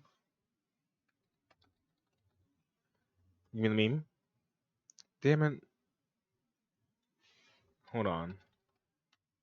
I'm finding the meme. Hold on, pull it up. There it is. The, this one is this one. This one is this one. Now you get it, huh? Now you understand. Ah. All right. Okay, so Soulless Wretch, of course. Like any good story, mine starts at the beginning, the literal beginning. If Channel Awesome had a book of Genesis, I was there to see it written. I was one of the first contributors brought onto the site, based on my Gaming Hall of Fame blogs. I was offered the position of article writer by Mike Michaud, and I accepted. Also present for this job offer was one Daniel that Aussie guy Rizzo, or Aussie, as we refer to him casually. Also brought into the team as article writer was my friend Christine Cat Thompson, who started writing blogs there at my urging. For the first few months, everything was great. Every evening, a massive Skype call would be conducted by Chris, Rolo T. Larios, and Sean, Hope Within Chaos Fowles. We would all join in. I became friends with Chris and Sean, as well as Linkara, Chrissy Goggles Diggs, Caitlin Mars Girl Saucedo, my favorite name, Benjamin Benzai Daniel, Patrick Cold Guy Burnden. Burdenden's a pretty good name. And most of the crew from the first year. There were those I clashed with. Spoonie and I never saw eye to eye, and Angry Joe and I never got on. But that was because of personality difference with the former, and the latter was due to events which will be relayed here. Beyond those two, I got along with most everyone on the team, and we all came to be, I thought, really good friends. This guy got betrayed. He got Aaron Weidman. Weidman? Wine. Yeah, why? The fuck is Aaron's name? It's Weidman, isn't it? I think so. Or Weiland. Aaron Weiland. He got Aaron. They gave him the Aaron. They gave him the Aaron. But fucking hell. This guy is making it sound so important. I guess this is why I have no idea who the fuck he is, because he's not important and he got betrayed by all his buddies. 7 years of hell. Shortly after the establishment of Blistered Thumbs is when things went to hell for me. I began to notice that members of the community who I had been friends with before were less and less likely to answer my messages, whether if they were to offer them guest spots on the podcast or to just have a friendly chat. Eventually, no one would return my messages. Eventually, the only reliable contact I had within CA was Mike Birdman Dodd, who had a line to CA management as well as the regular contract members of the producer community. He relayed to me a rumor that Michaud had told other producers on the site that I was trouble and that they were to keep contact with me at a minimum. I could not verify the truth of this rumor. Even Dodd himself admitted that he couldn't say for sure the rumor was true. If it was true, however, then it was a deliberate abuse tactic on Michaud's part to isolate me from the rest of the CA community. Holy fuck, this guy was he was getting mentally tortured, I guess. It was this isolation that I think in a large part led to what would follow in my time with Channel Awesome. We continued to produce Nerve to the Third Power, hereafter referred to as N3, and brought in additional team members. We'd produce a video version of the podcast to go on the site, as well as an MP3 download on the company FTP server for people to download and listen to. At the start, we had access to our viewership numbers and via counters on the website, but these were eventually removed. When I asked Michaud for our subsequent numbers after the disappearance of the gate performance, I was consistently ignored until one time I got a reply to the effect of, "Stop asking for your numbers. They suck anyway, because nobody comes here to listen to you." Holy shit. This is exactly why I need to, I don't know, I might just start the scam. Kickstarter for the Channel Awesome mockumentary. The not so awesome mockumentary. Like I think we can get most of the people. I think if we were like, "Hey Lupa, do you want to be in this?" I think Lupa would do it. Lupa would definitely do it actually, because she did Quentin Refuse's dumb thing, so she would definitely be on for it. Definitely. Phalus is in if Lupa's in. I want to get Brad for a reading. I think Brad would be up for it if it was funny enough. Probably Doug too. Well, maybe not Doug. I don't think Michael. I don't think Michelle would let him do it, but maybe like a phone call segment. Like it's me sitting in the dark talking to Doug on the phone. There's like little subtitles like voice of Doug Walker at the bottom. That'd be it. That's a scene. That's Doug's scene. Stop calling. He's like, "Stop calling me. Why in Las Vegas?" That's it. That's all I get. Marisco would be on it. All these obscure, irrelevant people would definitely be on it. Even if they saw this video, they'd be like, "You know what? This guy's a charming individual. He would make a good documentary." We can probably get most of the people, honestly, just to have this happen, because the idea of this dude, just him like having a fucking like walking down the street with like a trench coat and a hat, fucking 7 years of hell. Holy shit. He went through 7 circles of fucking hell and didn't even get to 9. This has become the lion's share of any contact between me and CA management would go, I guess. Michaud would randomly message me and tell me something to the effect of, "Your numbers are low, get them up, or you'll be booted from the site." Yet he could not tell me what our numbers were and what total we need to get. In addition, my show and all the other podcasts were buried at the bottom of the then exceptionally crowded front page,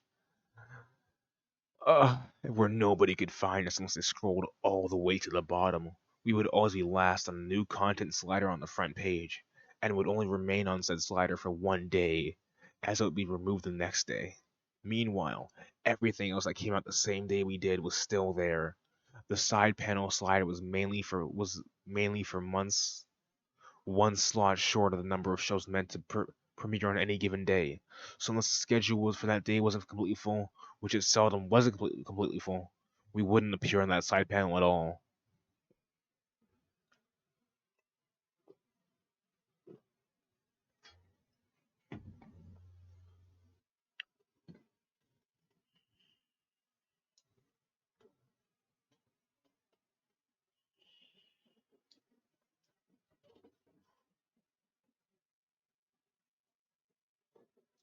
We would schedule our shows months in advance. On numerous occasions, we would schedule an episode and then the day it was supposed to go out, we'd find out our show had been replaced by something else. Typically, this was a Linkara, Joe, or Spoonie vid, or a special vid put up by site management. At no point would we receive any warning that the show was being replaced, and we would have to reschedule the episode ourselves. And then because at this point our schedule was full up months in advance, that meant it would have to be scheduled 3 or 4 months down the line. Holy shit. The worst this got was in 1 year. It happened 3 times. So every episode that came out that year would actually be 3 or 4 weeks old. Because we've been preempted so much. It was mainly when Michelle was doing site updates. But it also happened on 2 occasions when Holly Brown was doing site updates. Although she preempted us, she would put our show up on the next day's rotation with proper placing on the new content slider and side panel. Holly, the nicest lady possible. Holly is so cool. Thanks, Holly. Love her. There were also a number of occasions when I would find our entire rotation of episodes on the back end site were deleted off the calendar. Holy shit, they got bamboozled and scramscloozled. On numerous occasions, the show would be published, but would not be placed on the front page or the new content slider. It would simply have its own episode put up, and that was it. When I went to Michaud about this, he would tell me, "Why do you care? Nobody listens to you anyway. Your numbers suck. It doesn't matter if you go on the front page." This is even if he responded at all. And when he did respond, it would be hours or even days after the fact. Many have spoken about Michaud's legendary evasiveness. Well, I got it too.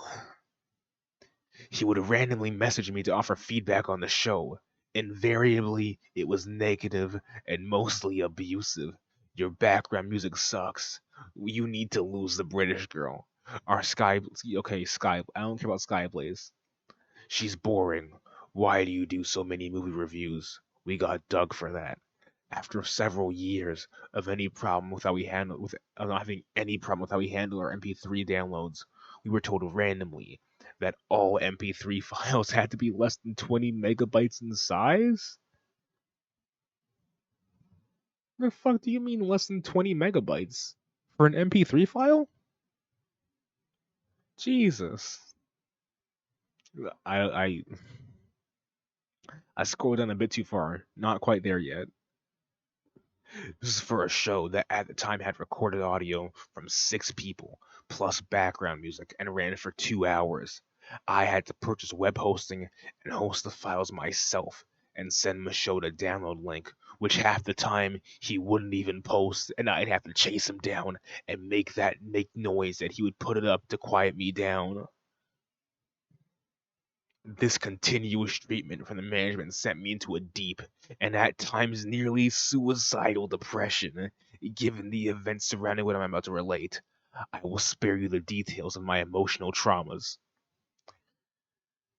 I'm gonna need a drink for this one.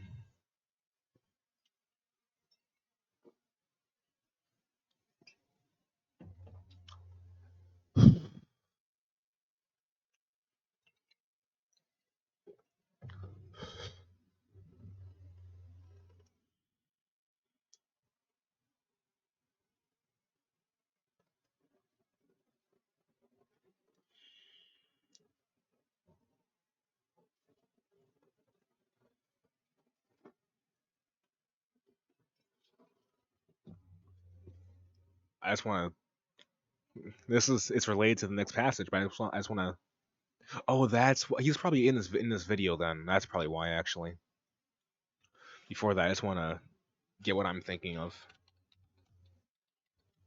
Is that it? Can I get it like this? Nah, I can't. Fuck. Okay. Just play the game then. Not that game. Motorhead. Give me the Motorhead game. Give me the game by Motorhead. Give me the laugh. Time to play the game. Time to play the game. All right, there it is. That's what I wanted. I was just hearing that in my head. The Justin Carmichael tribute And the straw that broke the camel's back. In January of 2014, Justin Jew Wario Carmichael died of self-inflicted gunshot. Carmichael was a much-loved and respected member of the community. I personally didn't know him very well again because nobody was willing to talk to me, but I thought it'd be a nice thing to do a kind of online wake who would bring everyone together who wanted to be there to say a few words about Justin. I didn't see anyone else talking about the idea, so I approached Michaud with the idea. In a rather, in hindsight, out of character moment, he got back to me immediately, and I presented him with the idea. And he said, "Well, you're not going to have to worry about that, Gonzo." So my first thought is, he's already got something planned, but then he follows up with that with, "Nobody knows who you are. They don't care about anything you're gonna put together. We're gonna have Doug or Lewis or someone put something together. People actually care to see." Holy shit, he wrecked this dude. Michelle, what the fuck? Why did you employ him? And I sat there, stupefied. I couldn't believe that he had said that. Not that he just flat out said it to me, but he'd said that about a plan to let people mourn a loss. I realized that Mike Michaud never cared about anyone beyond what he could get out of them. Oh, he would put together a Justin Carmichael tribute, but it wouldn't be about a loss. It wouldn't be about letting people grieve. To him, it was just another piece of content. Something he could make money off of, even if only indirectly. I could see his process. His thought process. What's the only thing that sells better than sex? Death. He was thinking someone who'd never heard of CA finding this tribute and going, "Oh, someone on this site killed themselves? What's that about? And what's this website he worked on?" It was never about the loss. It was about promoting the brand. That was the moment I realized Michaud was not, and never was, a man to be trusted. And that was the moment that I knew my days with Channel Awesome were numbered. God damn. Michaud's an evil fucking. He's a twisted fucking villain. He's evil. He's literally in the game. Hold on. Bring it back. This is Michaud. This is how Michaud sounds right now. Time to play the game. That's what Michaud said. That's how Michaud was feeling. God damn, that's twisted. He sounds so evil. Promoting the brand.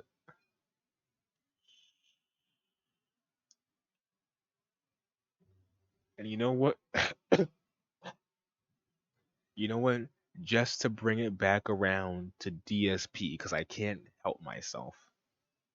What was the name of that guy, DSP's friend, who died? I want to say it was Drew. Was it Drew? I don't want to be an asshole about it. But essentially, the situation was, I'm just gonna talk some bullshit because I like talking about DSP and his dumb shit. But John Rambo and Howard, his DSP's old friends that he ran away from in real life, he moved across the state to escape from them. Not T Carter, the other guy. It's the more obscure guy. That's the thing. That's the little gimmick with this dude. But yeah. So Howard texted Phil about it because Phil wasn't responding to their text, which is just like this actually. It's just like this. Phil wasn't responding to texts of anyone else, to anyone at all. Or when he did respond, it was about like making content with him. So, but like one of the guys from their like friend group died.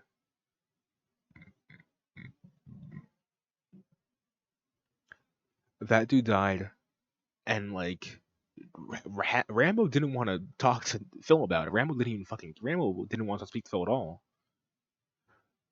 but Howard was willing to say, "Hey, this guy died," and I'm forgetting the name. It's like because Phil only mentioned him once, and he's not a meme. I wonder if I can find it. Let's just go on a trip. Let's go on a real field trip right here. Uh, Rambo, right? Rambo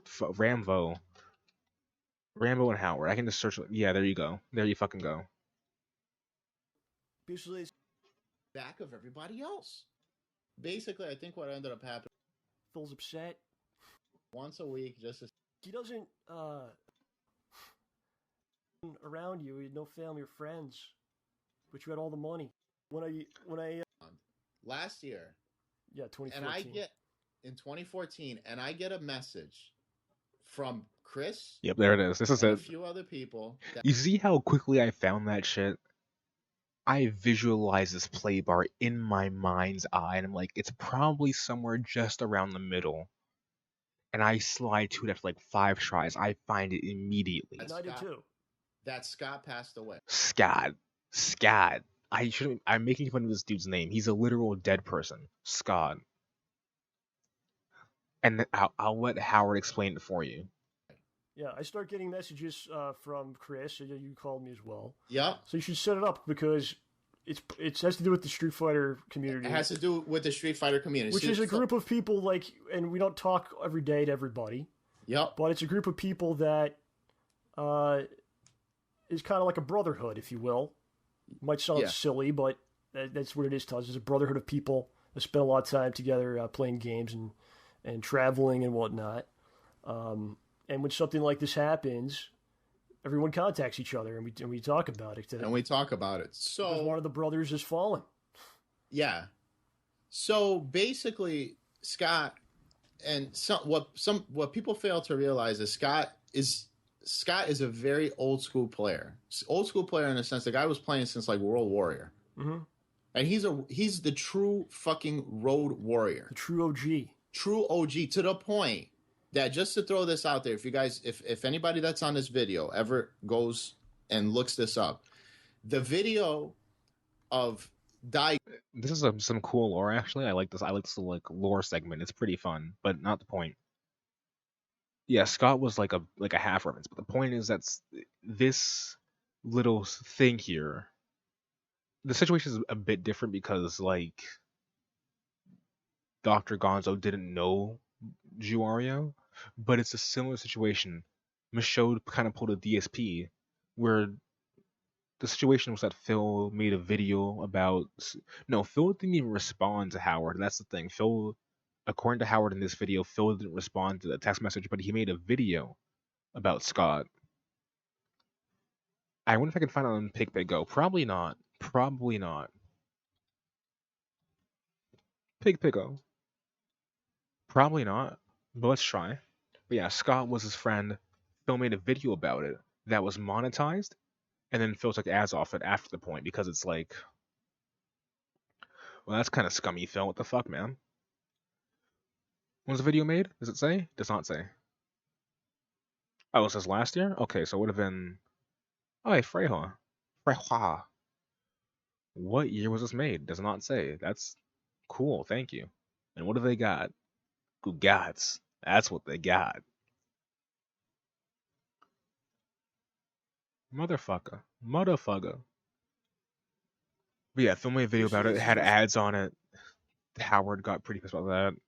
But he made a video with ads on it about his personal friend that Phil, like, people who watched Phil had no idea who Scott was really, because he was just a personal friend and not like a YouTube guy. Similar to T Carter, but T Carter at least had some kind of backstory to him. But like Scott was just some dude, and Phil brought him up to like, maybe not to make money, but he definitely saw money potential in making a video about his dead friend. So that's a bit, it's a bit, not 2009, most definitely. Was it like 2016? I'm not going to find it ever. Yeah, no. I can't find this. It'd be probably pretty easy to find, honestly, if you just had the right context. You just want to find YouTube era film. But this isn't really the point, quite frankly. I'm just kind of bullshitting.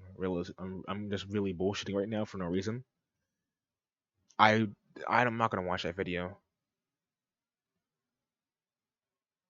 That's still Connecticut. That couch, that's Connecticut couch, Connecticut wall. I kind of want to find just like give the source on it and not like pull this shit up without like any sort of like without any sort of context. This is Connecticut, but it's like it's not.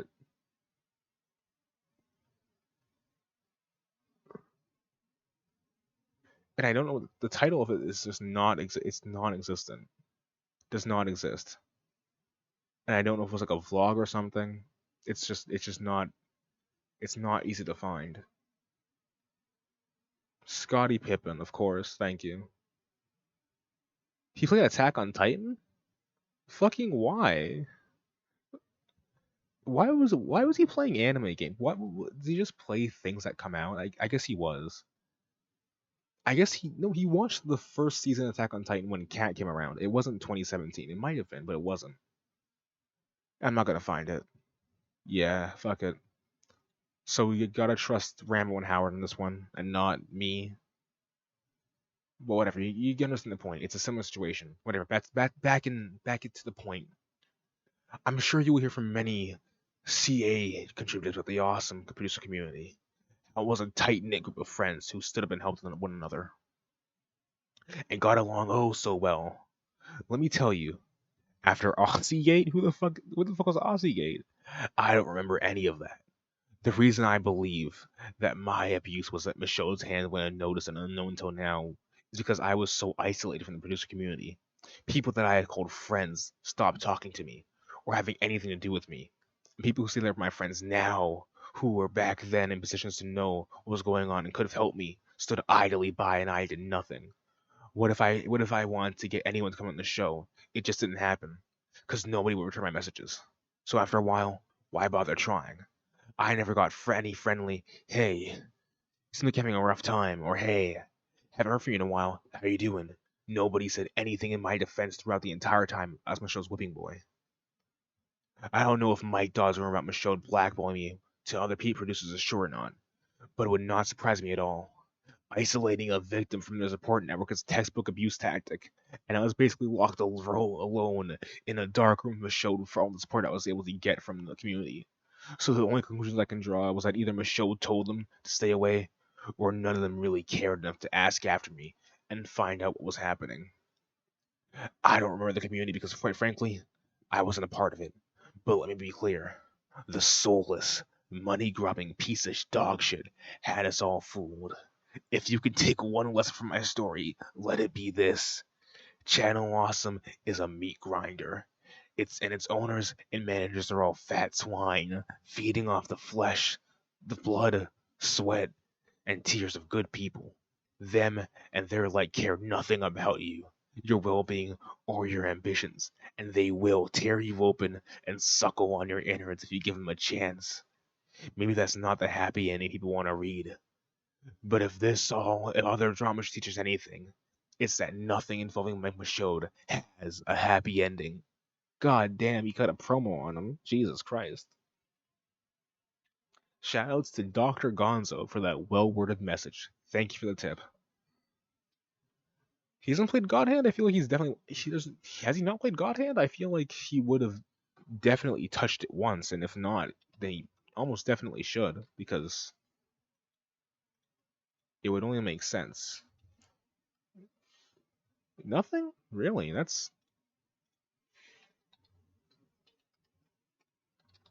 How has he not touched Ain't No Damn Way? Yeah, he did play it.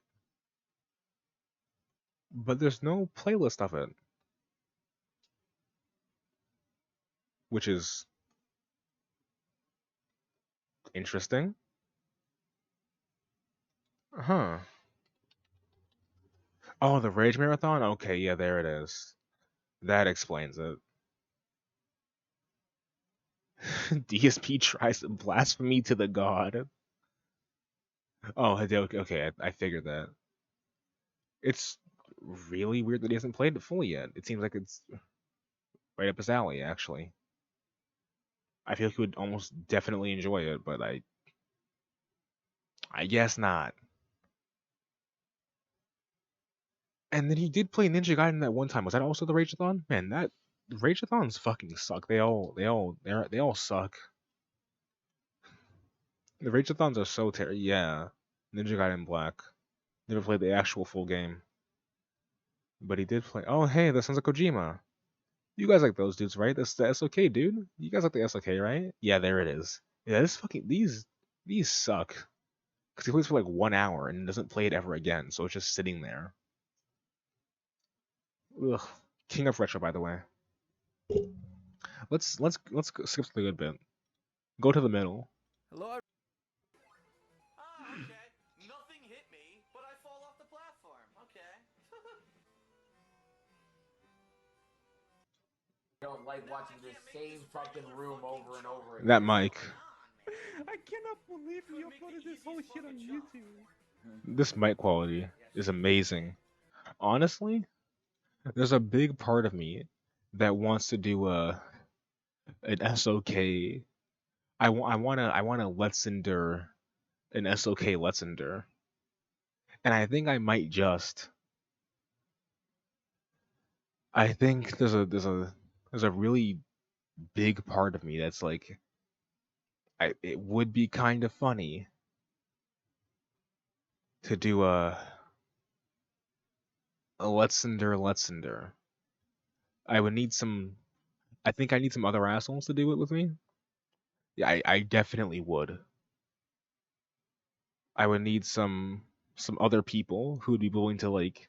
We need more people on mic talking over all these assholes on mic. You know what? Yeah. Yeah, actually, yeah. That's a great idea. It's not, but it also totally is. It also actually is a great idea. Who the fuck is this? Loophole? Fuck you, Loophole. Fuck you, Loophole. Oh, yeah, I should do that in their original content.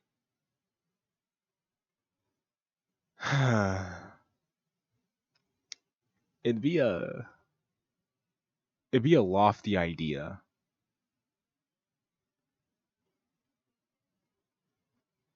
But it's not like I didn't already kind of do this shit. Mm. Project 7 is there. Yeah, that was I enjoyed that episode. And there's the Brian episode. And there's the Tevin episode, huh? I never watched that and I kind of don't want to.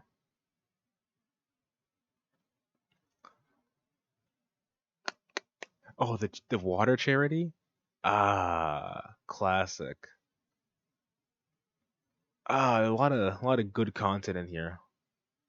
Yeah, we definitely need some more people on mic to just watch the SOK. It's just a bunch of people on mic talking or people on mic. That's the real.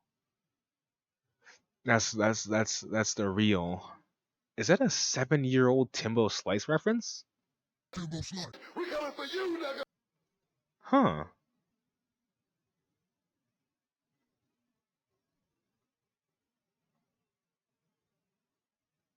Interesting. Timbo, I mean, I guess he's finished his character arc now. He's dead. What's their longest one? I mean, they're all pretty fucking long, quite frankly. Oh, it doesn't do longest, huh? Fuck it.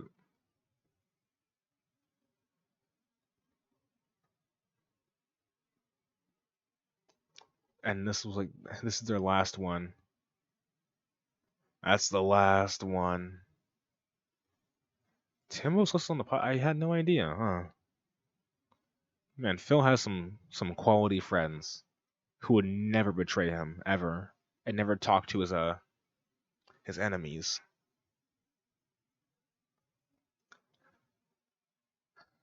I kind of forgot what I watched this actually. Need the Slowcast. Oh, Cooking with Jack. They just talk about him, I guess. That was the episode I had. Oh, hey, Slow Beef. That's bullshit. And Gravens. I remember that name. Oh, Area Lord. Oh shit. And yeah, Timbo Slice is there too, huh? Some ordinary gamers. Huh. They had a lot of people. Mighty Furtado. Furtado, not Furtado.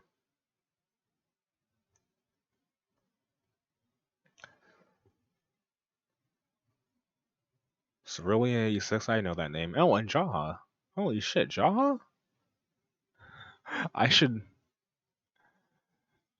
get Jaha on Series None, and we can watch this. That's the real plan. That's the actual plan. Actually, never mind. To be fair, I can't get anyone. I say like I can get other people. I can't get anyone, but I could pretend to get somebody. Oh yeah, the Mr. Medicare episode, classic. There's so much shit here. 5 hours, 6 hours. Holy shit. 6 hours? 6 hours. I do like this one. I do like this is one of my favorites. Was it this one? Or was it, yeah, Honey Dick. 7 hours. Honey Dick was a classic. I should I should honestly watch that one. I should watch this one in my own private time. The breakup? The breakup was pretty good too. The breakup was pretty sweet. I don't know. I think I jumped on. I'm fairly certain this is like my first like when I entered the detractor sphere. I'm getting so off track right now. How did I get here? What did I do to myself? This is about Channel Awesome, and I forgot to change the thumbnail. Oh my god, I'm a monster. I've gotten so sidetracked, but my point is, I think I got back into detracting when I really stepped into the hole. When I stuck my dick in the sewer that is the detractor sphere. It was this episode when it was first uploaded. 2017, that was it. This is the moment that I became who I am. That's when I became the monster that I am now. It was all Fred's fault. Fred made me who I am. You know what I mean? All these are pretty a fair length, quite frankly, which is surprising. But I guess because they were just watching the How You Don't plays. Like when they would just watch like an actual playlist, it's a lot longer. But these are just how the How You Don't plays. Overwatch is pretty good, pretty fun. I could commentate over that, over their commentary as someone who's like a modern player. Yeah, yeah. I think that Honey Dick one is actually the longest. It definitely is. It's the Honey Dick episode is the longest one. But back to the main point of this before I get too off track. Leon Thomas, Renegade Cut.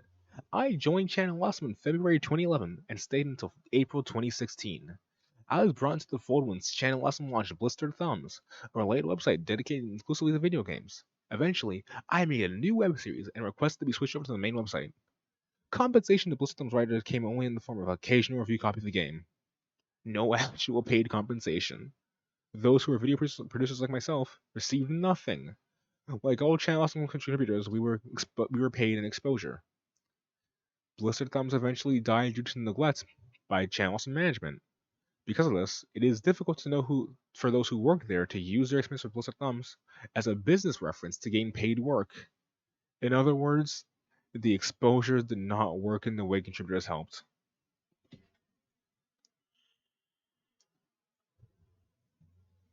So they got paid in exposure for writing on a free blog, and then it just got left alone because it never went to anything beyond just some dead fucking vlog.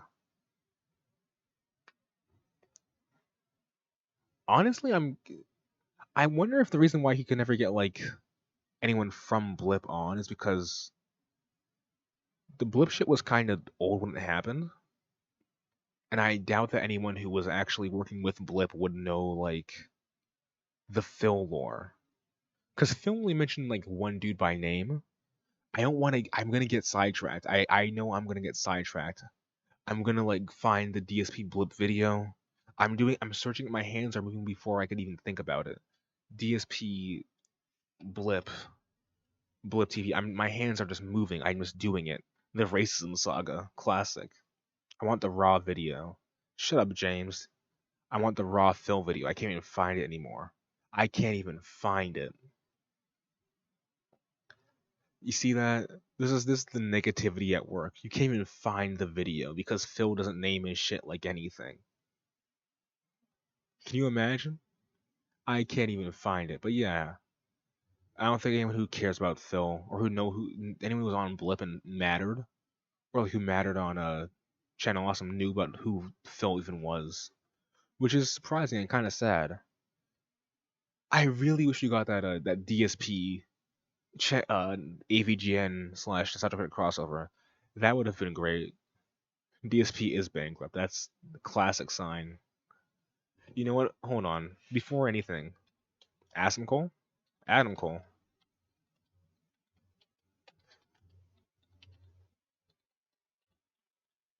Just real quick. Before I get even more, I've already gotten more sidetracked. Damn it. I'd have to like find like what the fuck is this video? Why is it 22K? I'm so scared of this video. I actually don't. Angry Joe would have worked too, because Angry Joe looks like a kind of like a bugged Phil. I don't want to know this video scares me. It has a threatening aura.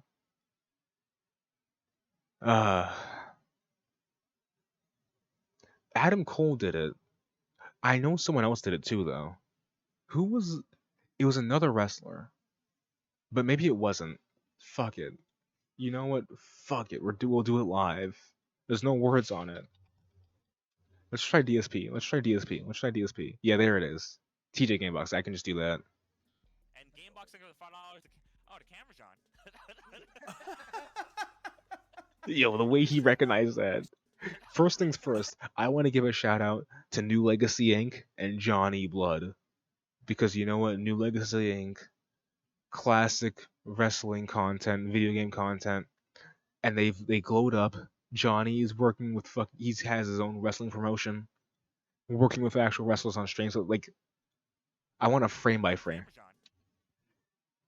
That little smile. You see that little smile.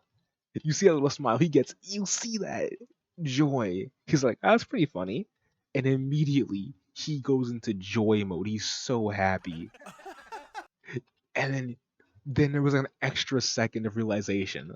Look at that. He was like, that's pretty fun. That's pretty funny. And then like he blinks once and he's like, holy shit, that's hilarious. Who said that? Who said that? Gamebox said that. And it's actually pretty funny because it's honestly pretty funny because I think there's a really weird crossover of like New Legacy Inc. fans and fucking detractors, because I know Be Awesome One. Like Be Awesome One worked with Fred. This is all tying together actually. It's tying together to Phil. But Be Awesome One got threatened by Phil.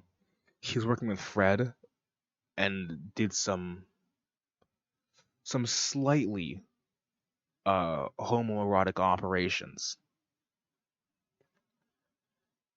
And this all came together because Be Awesome One was a kind of like a mainstay in New Legacy Inc. chat. Like I recognized his name before shit happened. So when it was like, oh, Be Awesome One was in with that's okay. That's really weird. And then of course you have the fact that was a game box kind of became a mainstay in. Is it TJ Gamebox or was it is it Great Sounds Gaming? I think it's Great Sounds Gaming. Yeah, there it is, Great Sounds Gaming. But Gamebox became kind of known in the community, the detractor community. Welcome everybody to because of shit happening. So it's interesting that weird crossover of detractors and like Zing fans, and then Adam Cole knowing the camera's on reference. It all comes together. It all ties together in this weird little knot, and I'm part of that. It's me. I'm one of them. I'm one of the wrestling dudes. Back to the point. Yeah, they didn't get paid and shit. They shut down the website, so there's no blog left to see their work on. So it's literally just I worked here for a bit. You get that joy by being a successful wrestler, and knowing you get that joy by like knowing who DSP is, and not knowing that anyone else knows who DSP is, and they make a reference in real life, and you're like, holy shit, this guy knows. It's literally, ah, fuck, pull back the meme, pull the back up, pull the meme back up.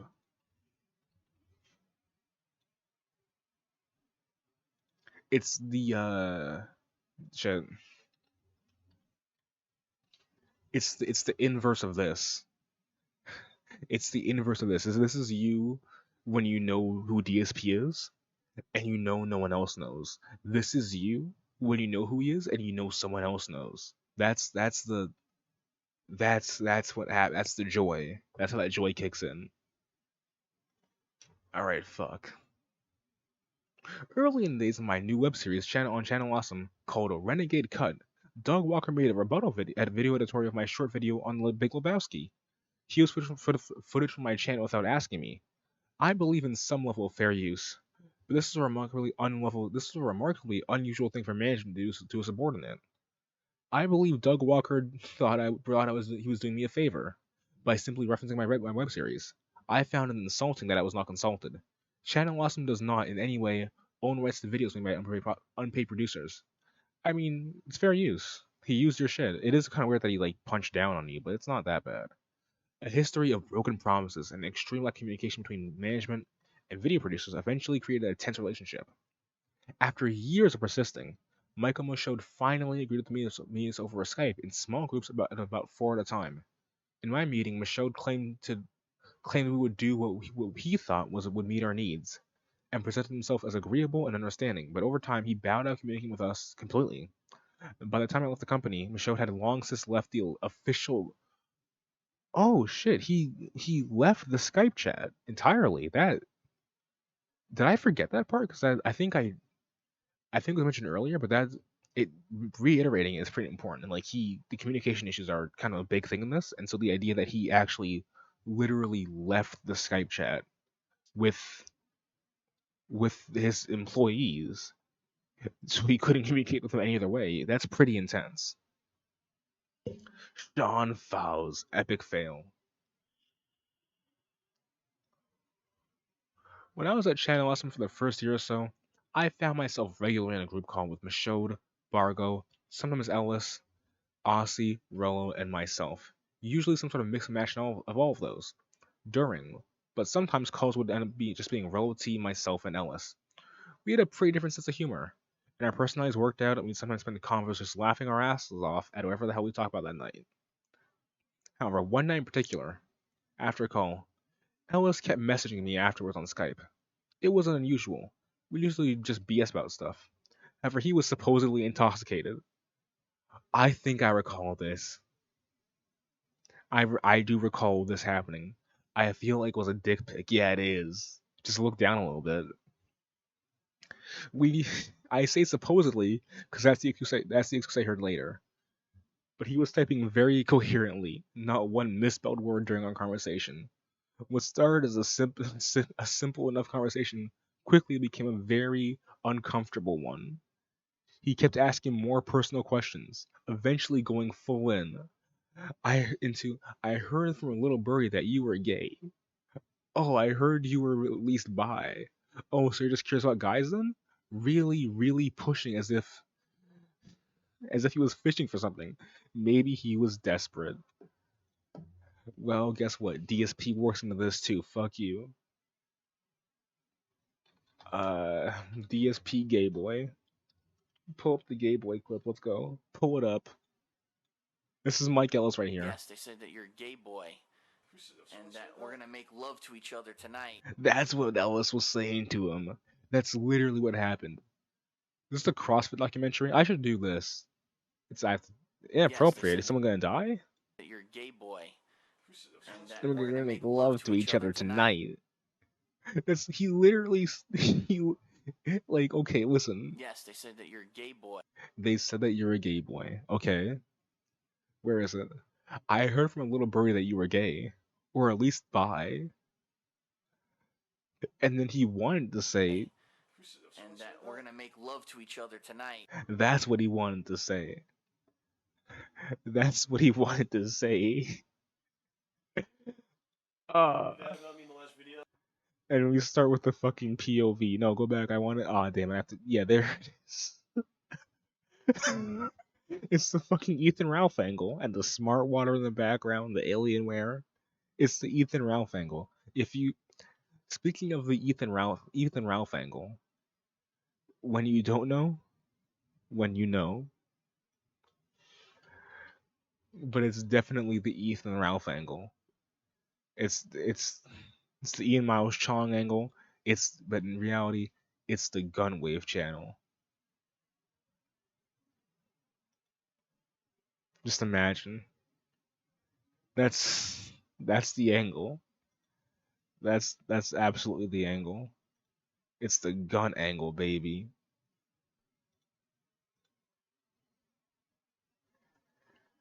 Ah, damn it.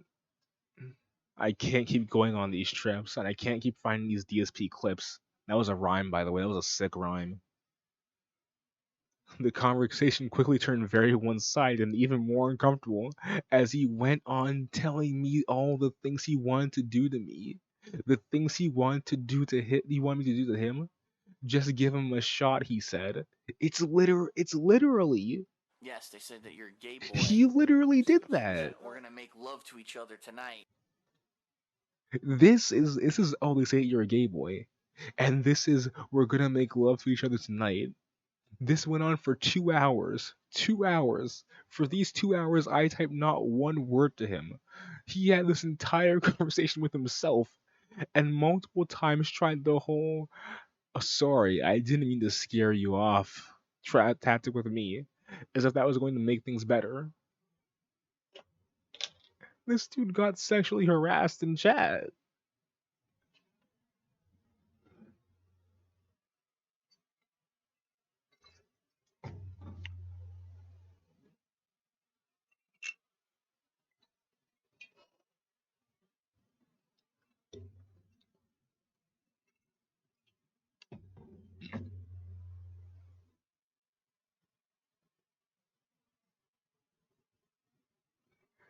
This dude got sexually harassed by his boss.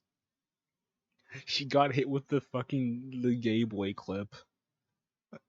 That's terrible. That's actually a horrible thing to have happen. God damn. I feel genuinely bad. That's terrible. I shouldn't be laughing, but it's also hilarious. I showed this conversation along to 2 people.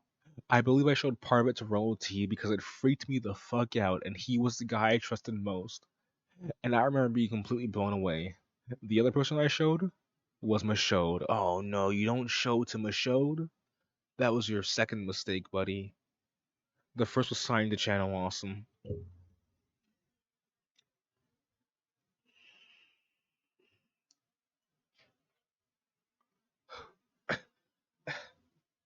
And then this part too. I messaged Michaud telling him, look what this guy is doing. I'm super freaked out. And keep in mind, I believe this was just before the anniversary brawl. The only thing I ever heard from Michaud was, damn it, I told him he couldn't be doing this shit. I'll take care of it. And then it was never spoken about again. I never heard from Ellis again, and I have zero idea if that was part of the reason he was fired from the company or not. Damn it, I told him he couldn't be doing this. What the fuck was this dude doing? So Michaud didn't want to talk to anybody, and Ellis was a fucking sex pest. Oh, so isn't I got confused when he said Ellis because I think Lindsay's last name is Ellis. Yeah, it is. So that confused me. He's her dad. He's a creepy dad. I told him he couldn't be doing this shit. I'll take care of it. Like he's a. Oh, that's what I forgot. Weirdly enough, the Seinfeld hatred that I sometimes joke about actually has to do with the story. Two of the things Ellis said to me during this had stuck in my head because of because of how pathetic and fucking weird it was. This whole segment is really fucking good. I remember the sword story with Doug and the Seinfeld story. One, he kept calling me his sexual cupcake. Can I get a clip of Pandaloo saying waffle? I want Pandaloo saying waffle. I probably can't, but I do want waffle.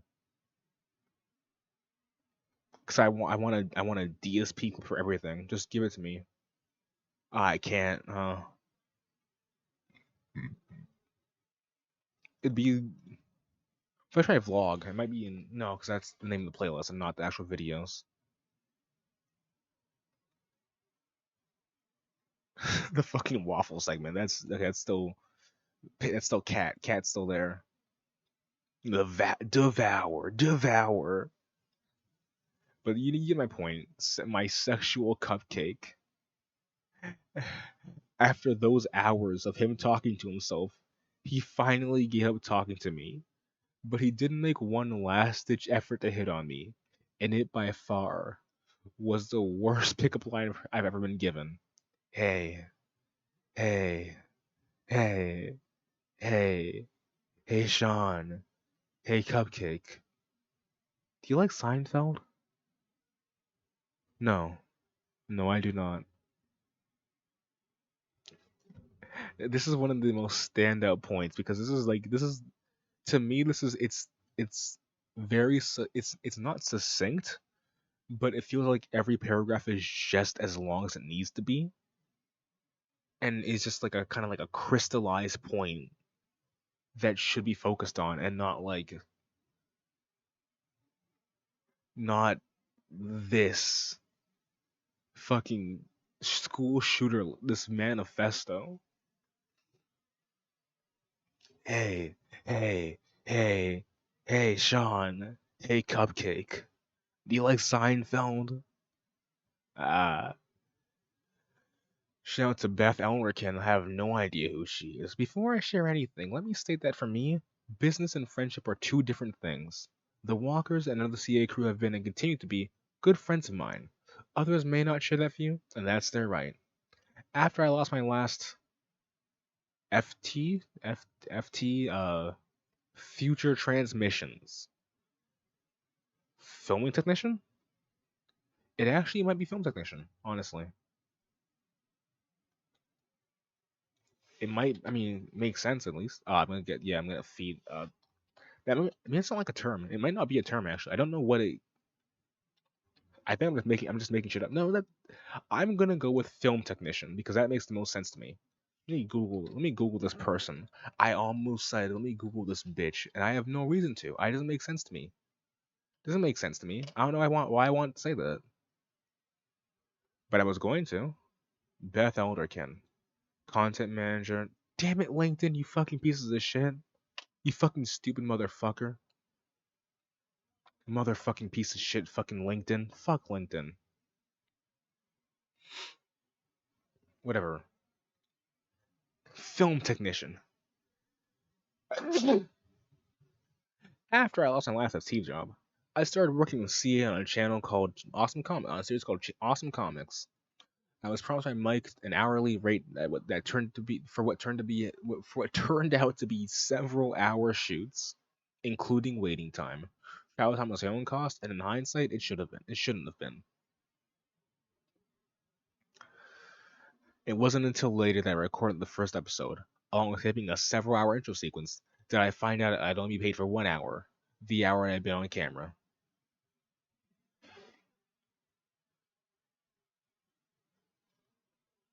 Bamboozled and scramscroozled. Outplayed, outmade, outbrayed. The Mike Michaud curse affects again, baby. I raised my concerns about this because I was not told ahead of my time that my pay would be 1/5 of what I was expecting. hourly wages for actors and TV personalities doesn't start and end when the cameras roll. Management was understanding, but it also told me that Mike had said in no short words that CA was already losing money and that they couldn't pay me the full hourly wage I'd been promised. They offered me a few bucks more for travel, and I accepted. Looking back, I should not have done so. I was using up my entire workday and basically break even, given travel and food costs, and my time was worth more than that. Soon after, I got an offer for IO9's weekend editor and accepted.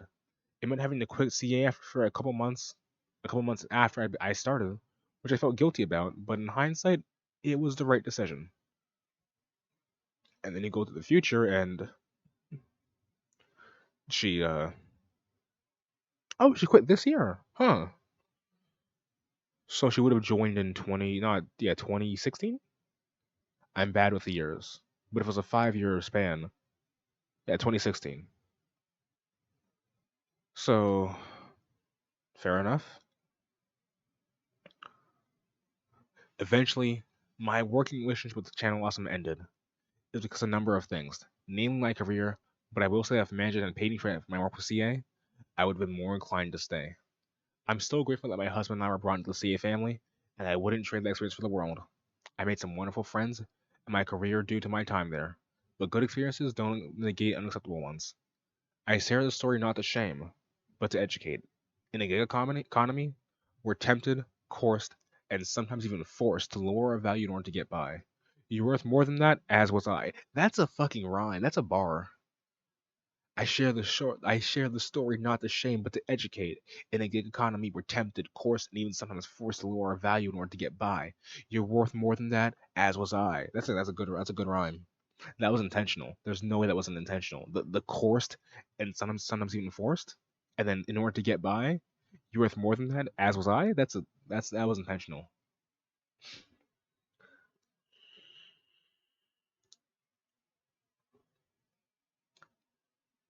I like how the vape messes up the camera, just really bad. It's just really horrible. I can just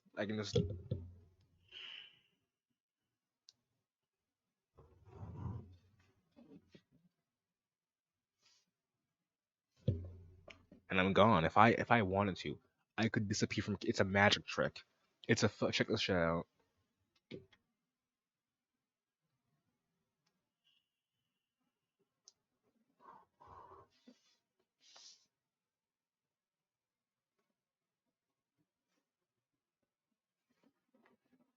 Yeah, exactly. You have no idea where I am. Safara, the wiki. In the beginning, Channel Awesome was sort of indifferent about the wiki. They treat us as nothing more than fans. Sure, we get special things like autographed DVDs. I want that DVD. Safara, give me your fucking DVD. I want that autographed DVD. Give me your Twitter. I know you're out there somewhere. You see, I know you knew I know you use the same name. Always outnumbered, but never outgunned. Give me your fucking. Oh, he's a genealogist, huh? So Brad's on the DM list, and so is Safara. I want his fucking autographed DVD. I want it. I want your fucking DVD, idiot. Give me your DVD, you dumbass. Can I at least get like an autographed like Suburban Nights? I want an autograph. I just want like a DVD. I can't spell. Please, please, please. How much for it? Uploaded by Angry Joe Show, the official Angry Joe. $15. Now that's a bargain. Easy, easy purchase. Easy fucking purchase. The official Suburban Nights on DVD. Hell yeah. Yeah, the Brad Jones tag, one thing, one entry. Oh, Hook with Heart of Gold? Oh, Jesus, bro. Sean and Shitty, yo. Let's go. I do want to watch Jesus, bro. Just my own time. Couldn't find time for it. Is Doug Walker? Is he in all of it? I would hope so. Ah, Suburban Nights, To Boldly Flee. What was the other film? I'm gonna recall its name in 5, 4. Kikassia. Okay. I want Kikassia on DVD. Please. Nah, I'm not gonna find it. This motherfucker found it, piece of shit. Give it. I want it. Give it to me. I want to buy it. I want to buy it. Give me what I want. Give me what I want. I want to buy the. I want the whole box set. If they could sell a box set, thank you, Angry Joe Show. Why is Angry Joe selling all of this shit? Ah, never mind. He's not. Wait, can I? Can I buy it now? I can't.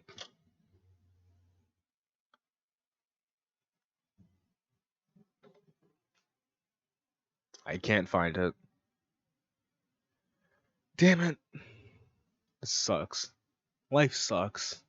Is that a DSP clip? Or is that the I think that's the yeah, that's the Oakland King video. But that's how I feel about this.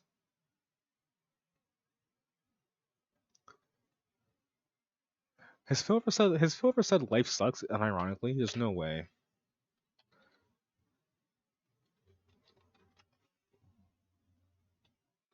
I already lost the life sucks.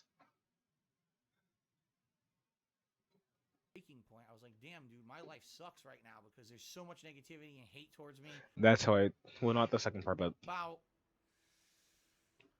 3 or 4 years ago, when I was at a point that was like a breaking point, I was like, damn, dude, my life sucks right now. that's how I feel. Damn dude, my life sucks right now. I can't find can't find the Channel Awesome movies. Can I get Link Cars movie on DVD? I probably can actually. I'm just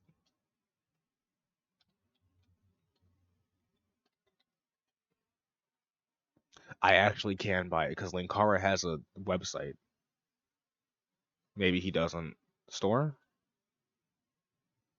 You mean DVD? $10 US. Wait, no, that's never mind. I got cucked.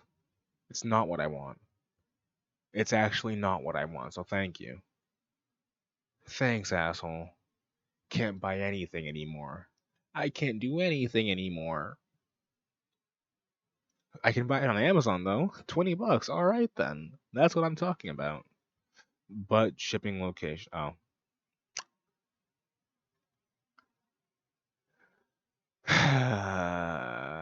Dun, dun, dun, dun, dun, dun, dun, dun, dun, dun, dun.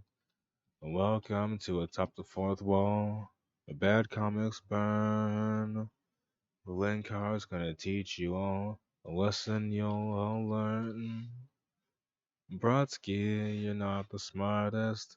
Liefeld, not an artist. Anyone who had a bad comic published are those the Doctor Insano goggles? Holy shit! I can become Doctor Insano. Linkara, he is a man. Punch, wears a pretty hat. Linkara, he has a magic gun. Where'd he purchase that? Linkara. Toys, robots, Amazon, the truck, Linkara. This comic sucks. Linkara's gonna sound the dun dun dun dun dun. Still, you get my point. Linkara has the hookup, more or less. We even had a link on the sidebar of our old website. Sometimes they said that if they liked us and it'd be found the higher ups did not like the wiki at all. It was strange because they'd say on streams that they liked them when in actuality they did not. We found that several people were being talked about behind their backs while maintaining the facade. That was strange when you consider that several websites work harmoniously with their corresponding wiki, like Homestar Runner Wiki. The Chapman Bros use it constantly, and they've been around a lot longer than Channel Awesome.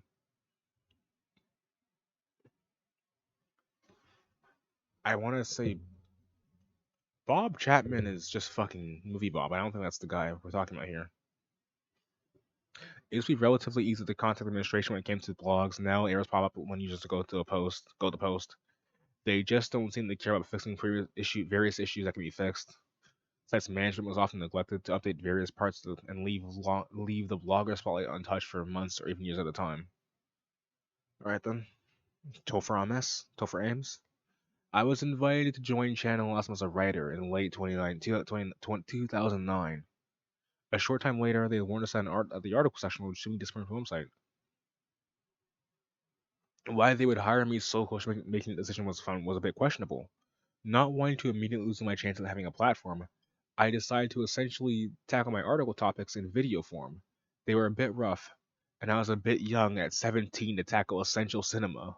But they got the point across, and they decided to pick up the series of marvelous movies. Holy shit, 17 is actually pretty cool for an experience in 2019 here, and that's a different place. A little before I began clearing my videos, Holly was hired as PR for Channel Awesome. She was essentially presented to me as someone who would be our main contact. A little bit later, Mike Ellis was let go. Up until that point, he was the one site runner I could get consistently respond to me, although our discussions were a bit questionable. Hey, hey, hey, hey, Cupcake, hey, Topher. You like Seinfeld?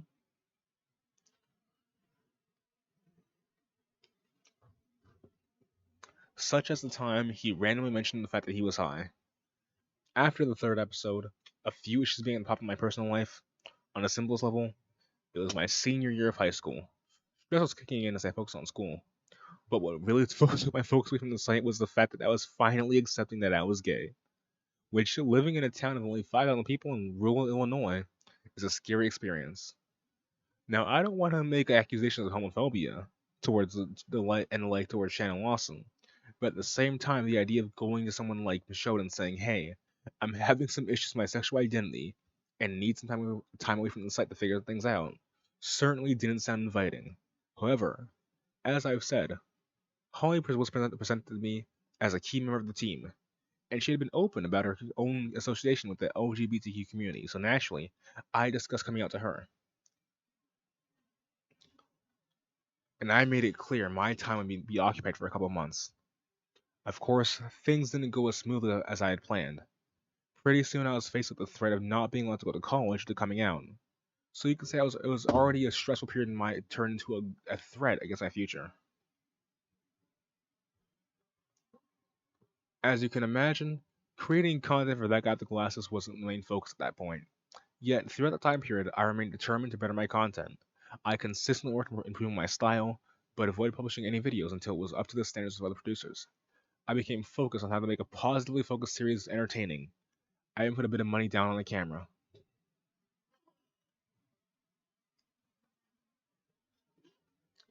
And this is where it gets twisted.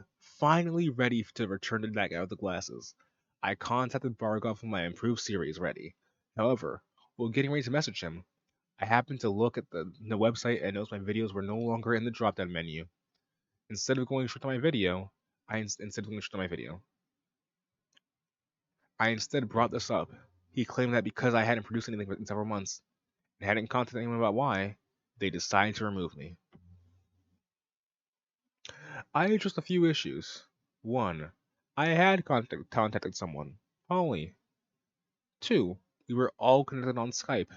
If they were wondering where I went, they had my contact information immediately available. 3. I explained my reason. They entirely ignored my first point. Apparently, talking to Holly didn't qualify as talking to the company. I got in a conversation with both Bargov and Rom where they consistently belittled the experience I had been going through. Having a rather traumatic experience meant nothing to them. They didn't even offer sympathy. Even if they had still decided not to let me return, they could have at least acknowledged my situation was rough. So I didn't want to accuse anyone behind Channel Awesome of being outright homophobic. They clearly don't care about the well-being of queer people. I guess the word here is indifference as opposed to hatred. I would go in more detail on what exactly was happening in my personal life, but I have since reconciled with the person behind it and would rather not drag the details in the public spotlight. But it had gotten to the point where some people were inviting me to move in with them due to what was happening, so it was clearly severe.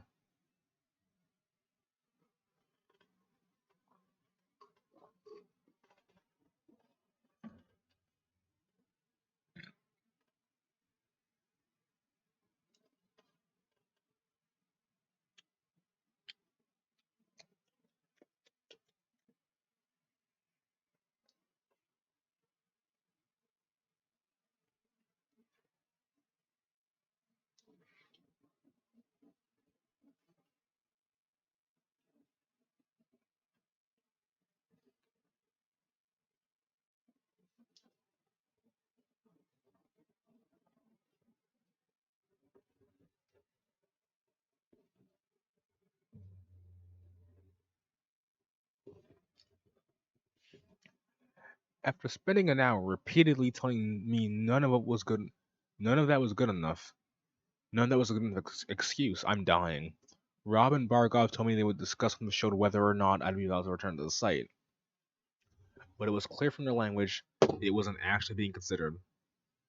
I brought up what happened on Twitter, as I was obviously furious at having such an abrasive communication with people I, until then, looked up to. They told me that those tweets meant I wouldn't be allowed back on. If anyone would actually believe for a second that they actually considered it. Okay, I'm dying. Hold on, let me just I'm gonna have a chill segment right now. I'm gonna chill real quick. I'm gonna chill. I'm gonna have a chill 2 minutes. Chill royalty free music. Thank you.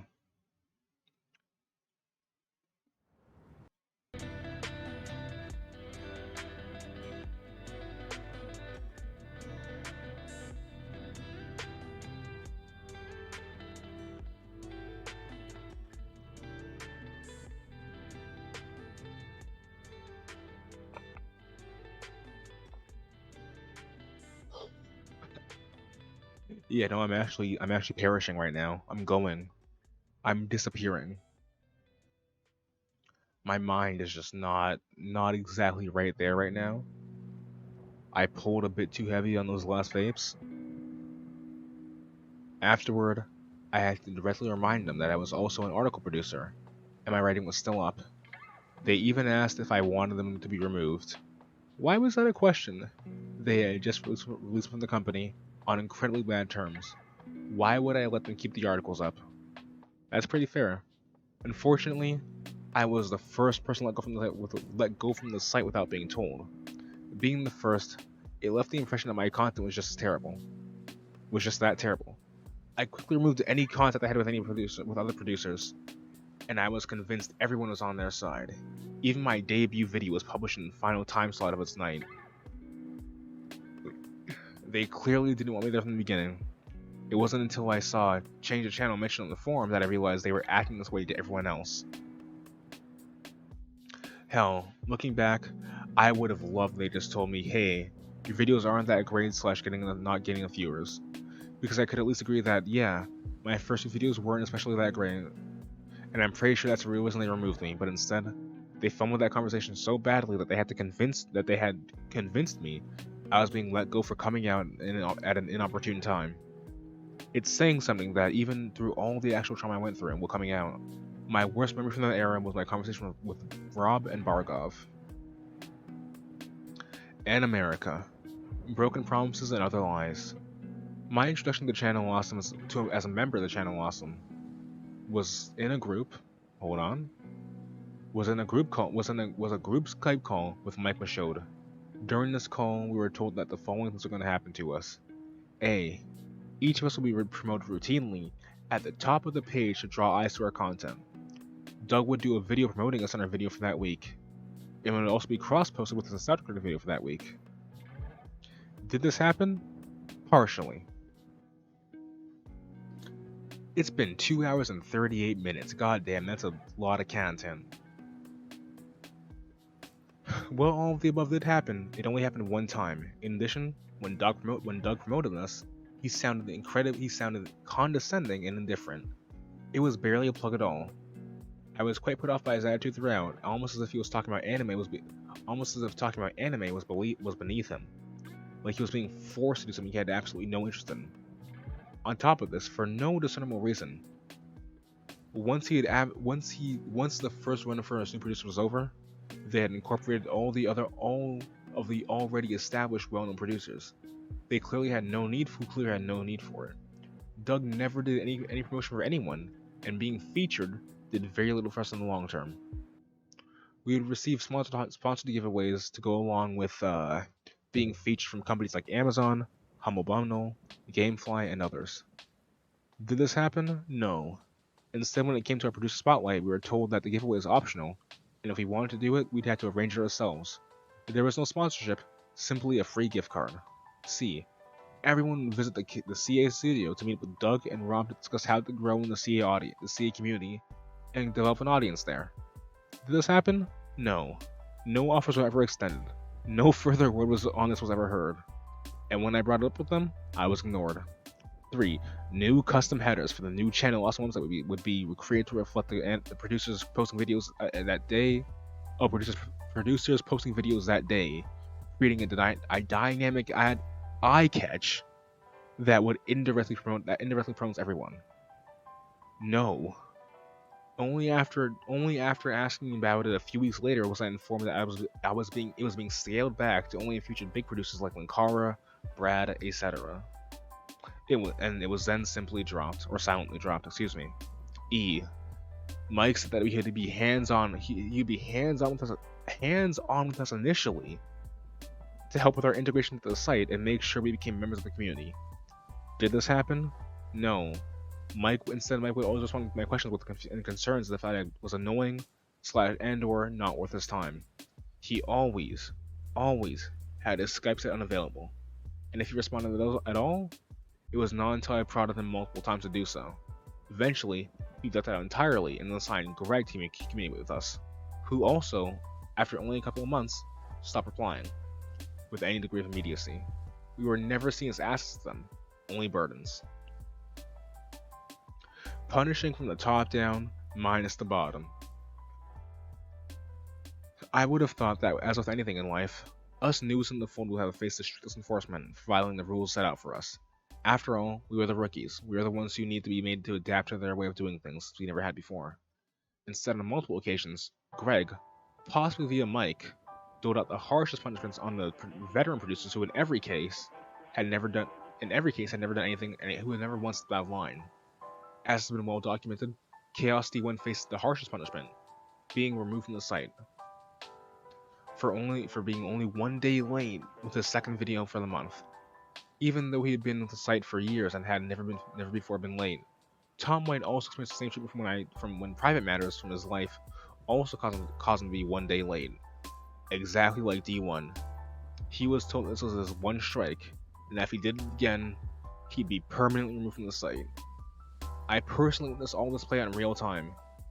I cannot fathom how such treatment is justifiable, or to any extent, even intelligent. Where is the value in demoralizing producers when most producers most loyal to you, most loyal to your brand, with the most impeccable track records of reliability?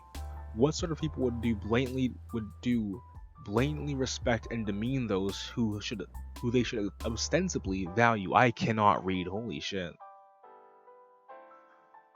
One might then at the very least expect such obtusely stringent enforcement to happen across the board, because if such protected members of the site would face such withering penalties, everyone else should too, right? One would be wrong.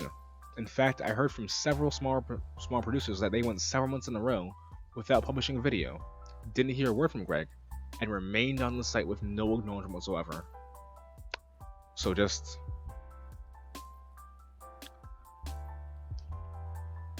I am so gone right now, it's insane. I'm just kind of tired. I've been reading a lot. I don't have enough water with me. I got like a sip of water left. Got that dry mouth. Yeah, I know, it's annoying, isn't it? Lip smacks. I can't speak. I'm just not.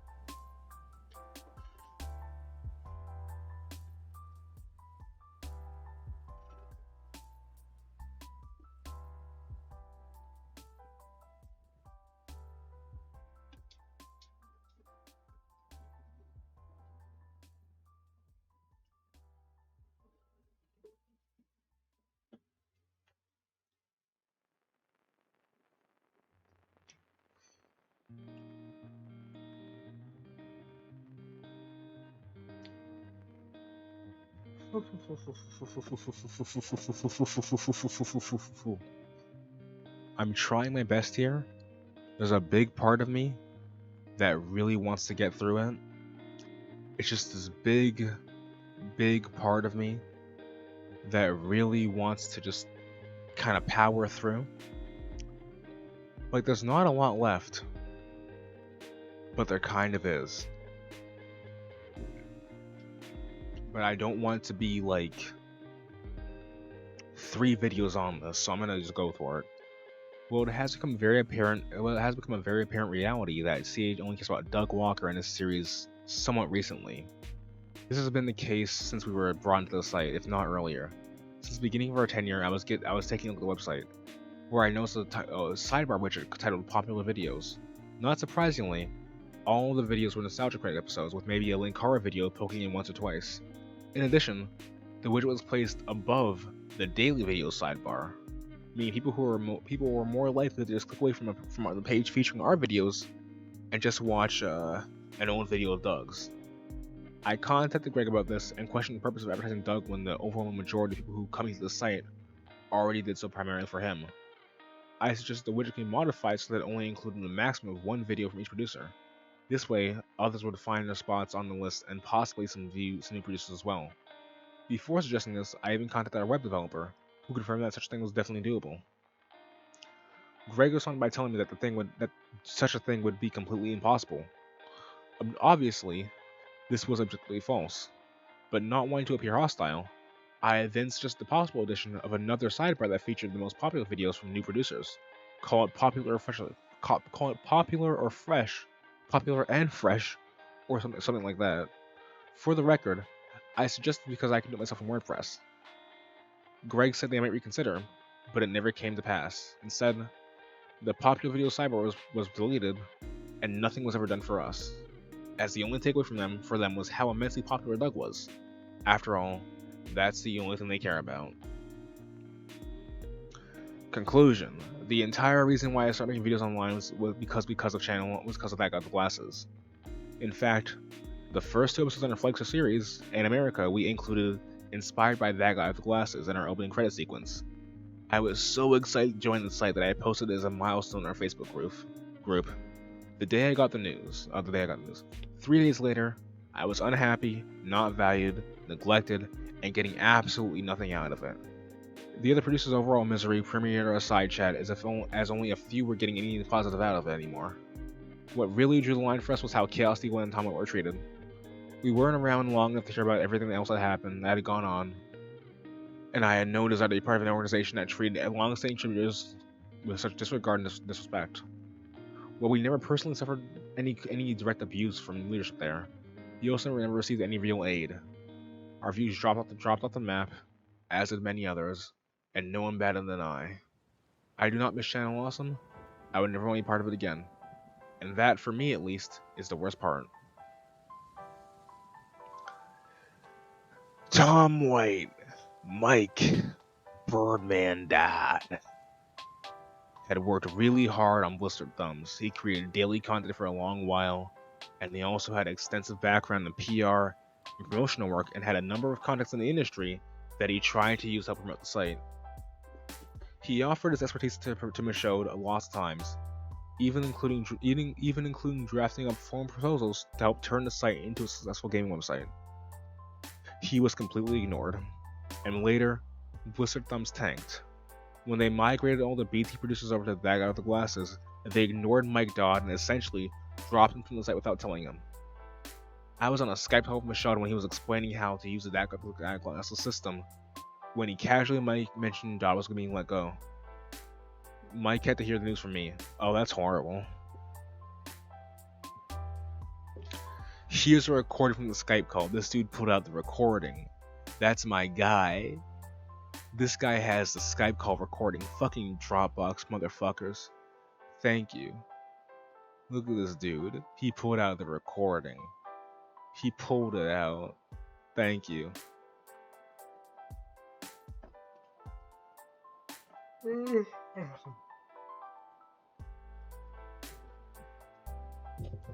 Before this had happened, I was really passionate about Channel Awesome. After the way Dodd was treated, I lost my enthusiasm for the site. I just kinda kept on, but no felt any particular loyalty. Video game music contest. I've been talking to Michaud about running a trivia contest on my channel, and he liked the idea. I was going to offer my own prize, but Michaud insisted on using a Sega Genesis he had lying around the office as a prize.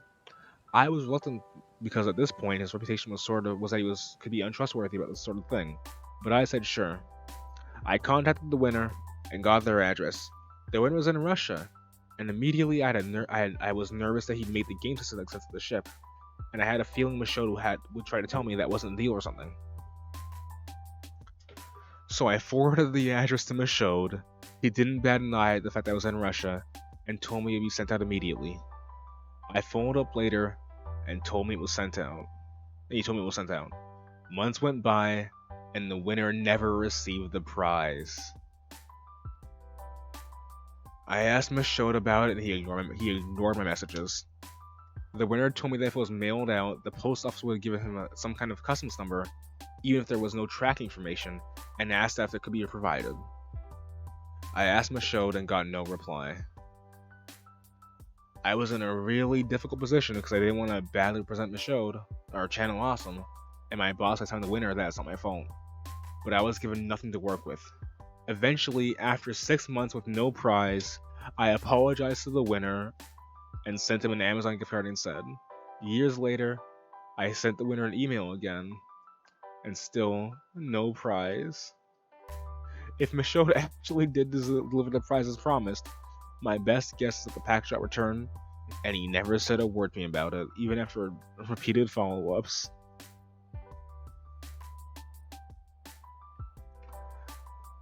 Well, I do have a DSP clip for that.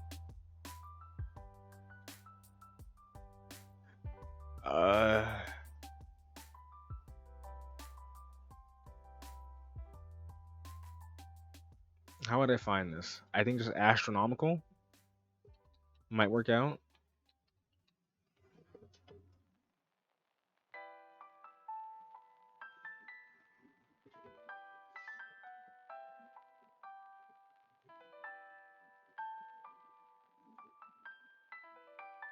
Yep, there it is. This is a and/or reasonable shipping price. T-shirts internationally out of the United States, they cost over $20 a pop to mail it. Compare that to me. Just recently, I mailed one of these statues that I had sold. It taps the contiguous statue. United States. It was actually California State, and only cost me about $30. So, inside the United States, very cheap and/or reasonable shipping prices. Outside, astronomical. And that's what Michaud kind of pulled. It's not the same, but it also kind of is. Just fully scammed. By the end of 2016, a lot of people have been kept up the site for minor reasons. Allison getting booted was particularly ridiculous. I knew that Allison had been more outspoken than the producers, and although I thought it was stupid to remove from the site, I figured Michaud was just petty and lashed out at anyone who disagreed with his methods. So I kept my head down and just did my best to be professional and compliant. Their 2 videos a month policy was extremely difficult.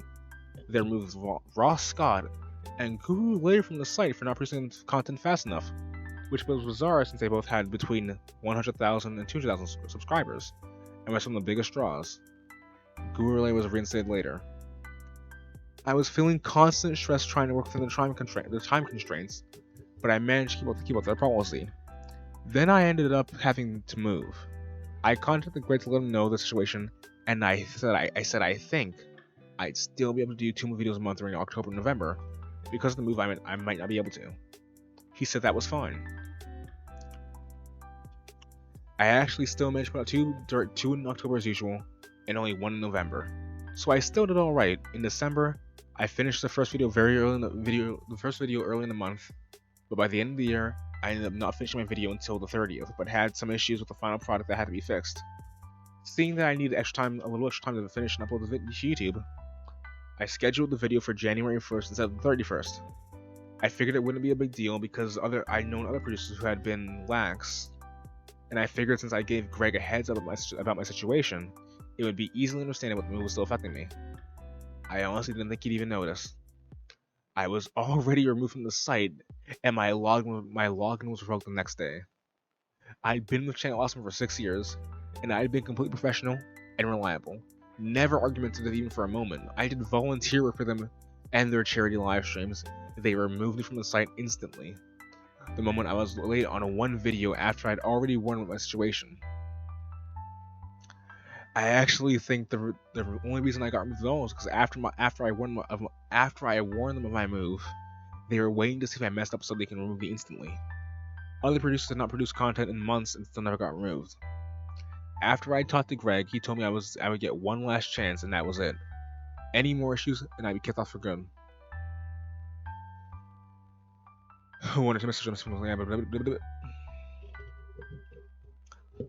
Chaos D1 got kicked off the site in the same manner as me. He didn't put up a second video in 1 month, but it still established the rule was that you'd always get a second chance. He was refused a second chance because he happened to run a poll on people on Twitter. Because he had happened to run a poll asking people on Twitter whether they still watch him on CA or just on YouTube. That was the last straw for me. I didn't want to sit around and wait for the next time I accidentally make some kind of minor mistake that would have kicked off permanently. And I couldn't support them after seeing how they treated so many of their producers, employees, and fans. I made plans to leave after that and never looked back. Lindsay Ellis, nostalgia chick. It's her, it's the lady, the verified lady. She's verified. Before that, it's time for a little crunker break. Because I'm gonna die. Is it just Crunker? I think it's just Crunker. Yeah, it's Crunker. It's time for a little Crunker break. I accept the sure. I don't care. Give me what I want. Bitch. Bitch. Don't deny my break. I don't have any extensions, bitch. Give me what I want. Thank you. Give me what I want. Give me the character I love. It's detective? Alright then, I guess give me what I don't love then. Just one real quick one.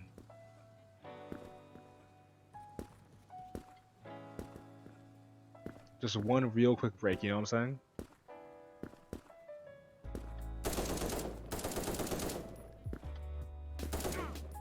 Alright, hold on. Bitch. Now I'm mad. Oh, I died.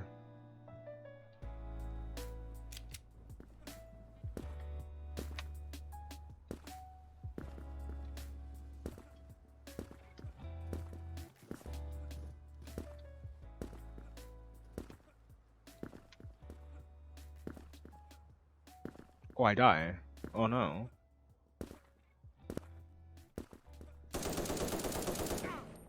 Okay, hold on. Now wait a minute, player one. Guy's cheating. He's cheating. He has to be cheating.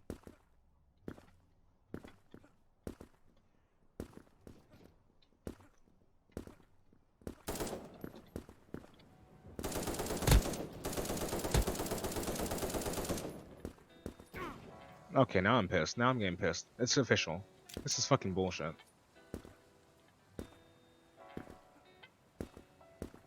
I can do this. I can get one kill.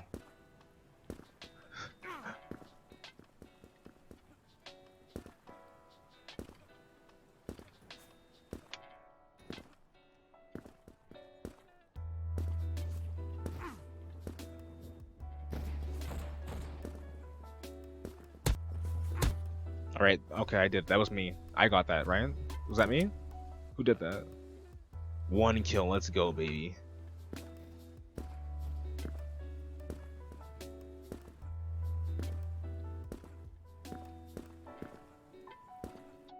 With the combat knife?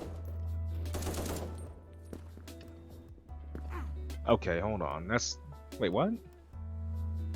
How is that a combat knife kill? This game sucks. I can do this. It's easy. This is simple. This is simple, Flips.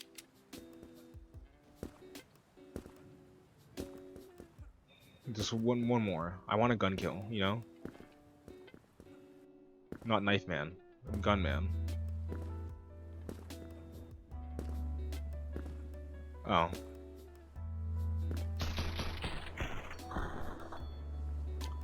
I did be getting one kill though, but I died 6 times, so Give me one gun kill, please. Just give me one. Give me one. Give me one. Give me one. Give me one. Give me one. Give me one. Give me one. Give me one. Give me one. Give me one. I want one. Just one. Just one. Give me one and I'll quit. Give me one and I'll fucking quit. You know what I'm saying? Single gun kill and I'll leave. I'll dip. I can do this. This is easy. This is simple for me. I just be a pro with this shit. Things change, but the skill doesn't.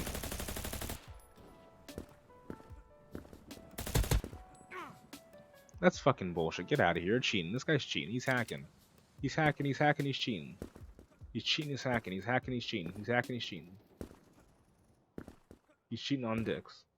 He's cheating on dick. He's trying to get dicks.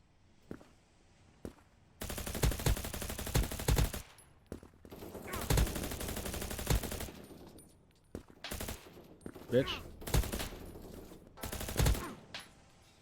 No, hold on. That's not how life works. I want a gun kill. Give me the gun kill. You know what I deserve.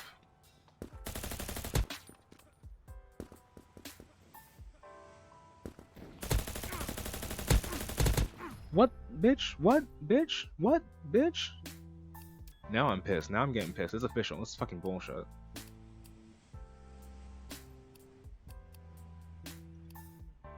Yeah, hold on. I can do this. I can get this kill. There it is. Easy. Easy dub.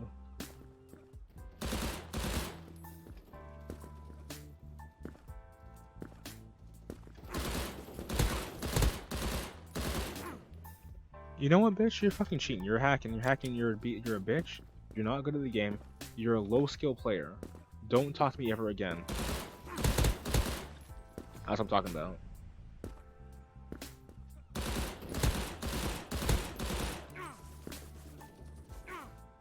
Okay, that didn't count. That didn't count though. One more. That was a weird leg spike. Weird rollback, but okay. One more.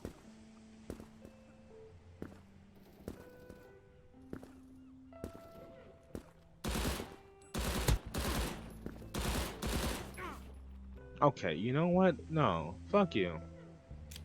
You don't even count. You're not even a real person. You're a fake individual. You're a fake and a fraud. You're not intellectual. You see?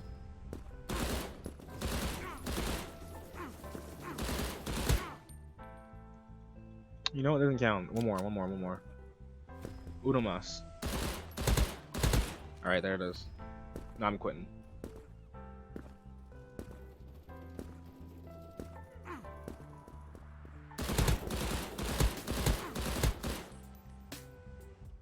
Didn't count. I won. I won the game. Alright, back in.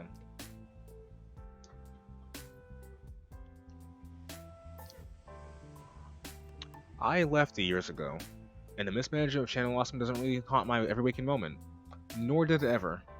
Still, I see people putting words in my mouth, so I want to get some things off the record, on the record. To me, this is not about defamation or destroying them, but about clearing the air and correcting misconceptions. First of all, I do feel the way management approached the anniversaries from the get-go was inappropriate in a way that I never rectified. That was never rectified. I was in my third semester at USC when the second anniversary happened, and the first real moment of concern came at the hotel in Reno on the set of Kikassia. When Doug was explaining the schedule, I asked a logistical question, namely, what was his plan for craft services. Doug actually laughed at me like I was some princess expecting special treatment. No, I ain't why who was also there. It's when that craft services were given to any shoot, even student films. Only then was a suggestion taken seriously. This was a set of more than 30 people, and they did not have food or water until they were told to do so. From my memory, they didn't get around to until day 2. To be fair, inexperience was not the issue. Arrogance was. Everyone who gets into a film has a learning curve, but Doug and Co. barged in like they had nothing to learn, and this resulted in a variety of issues. Not bothering to secure permits, or even learn shooting location hours, suburban nights, or to multiple injuries on set of Taboli Fleet, which they never secured production insurance. Ed Glazier and I had to step in to help during the Suburban Nights shoot, which had next to no planning. They never had stunt people. The whole experience was unprofessional and irresponsible. As for legality, I'm not positive, but this wasn't illegal so much as grossly unprofessional, given how much money was involved. This would have broken the rules of every guild on Earth. But this wasn't a union set, so what are you gonna do? The worst aspect of this was my part in the fact that I tried to give advice or make suggestions. It was met with this was that was I was met with disdain. This is not limited to Michaud or the Walkers. There was definitely an atmosphere that viewed any sort of experience or knowledge of how a film or sets work as a sort of elitism, in a perverse way, an anti-intellectual streak. The project most regret was to boldly flee. I made my discovery with Doug's expectations known when I set foot in Chicago. So this comes as a surprise to no one. As was discussed elsewhere, my character's name is a parody of 7 of 9, was originally 60 of 9. Doug didn't see why this might raise my hackles. My biggest objection was the outfit I was about to wear. I had no say on the fact that Doug were my character based on 7 of 9, and I had to dress up that character. The worst joke was, of course, the transformation scene, which is an extended rape joke. Lewis and I talked about between each other weeks before the shoot. Holy shit. Lewis actually reached out to me with his concerns, as I had not read the script yet, and then we explained our adjustments together. Doug's solution was, rather than rewrite it, have a toned-down version of the final cut in which I make comical sexual assault noises instead of the original script written. In effect, it was not changed. It's still an extended rape joke, just perhaps less overt. And when we're there, Doug Michaud expecting producers who were independent contractors to hand over their privately written and filmed crossover videos during the anniversary to help recoup the cost of production while themselves getting no compensation was repugnant and exploitative. I regret not having pushed back more against this. During the time, there was also a streak of harassment against female contributors. The worst case that involved me resulted in an extended case with the NYPD. Not only the indecency of harassment that went unremarked by Channel Awesome, there was a rash of harassment against channel producers between 2013 and 2014. Most women, which was never acknowledged or condemned by Channel Awesome. The breaking point came much later, in 2014. Channel Awesome brought some new content producers, several of which I vouched for. One of those was Dan Olson. In December of 2014, Dan did some investigative production journalism work, which resulted in him becoming the target of organized harassment and conspiracy theorists. Dan posted an article on Medium about 8chan's willful complicity in child pornography. This resulted in an organized campaign to defame Dan Olson, declaring him a child pornographer for doing journalistic work about child pornography. The conspiracy theorists continue to this day. What the fuck?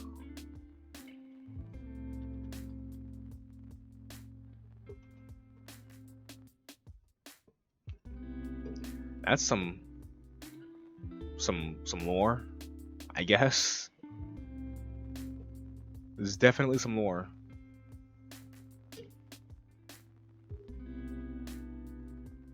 Huh. I wonder if he mentions Null. I bet he might not mention Null, but he might. What if he did?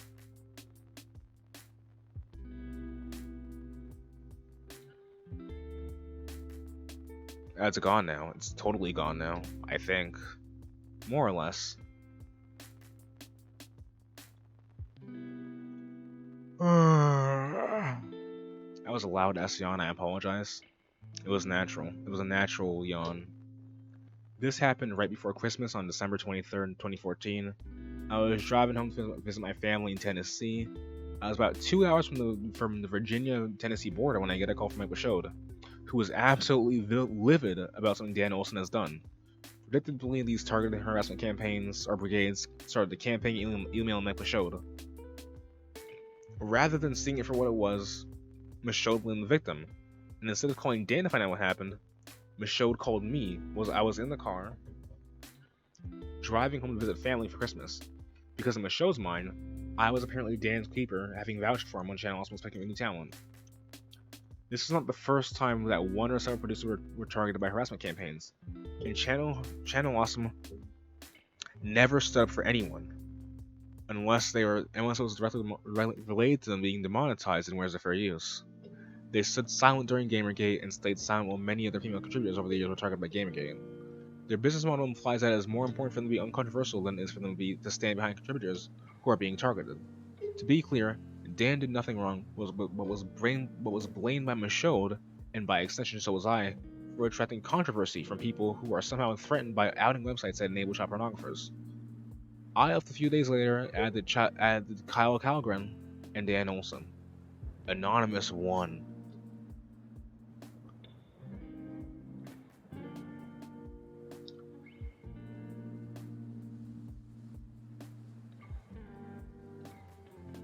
You know, I started this at 2. It's like 5:30 right now a.m., so that's pretty cool.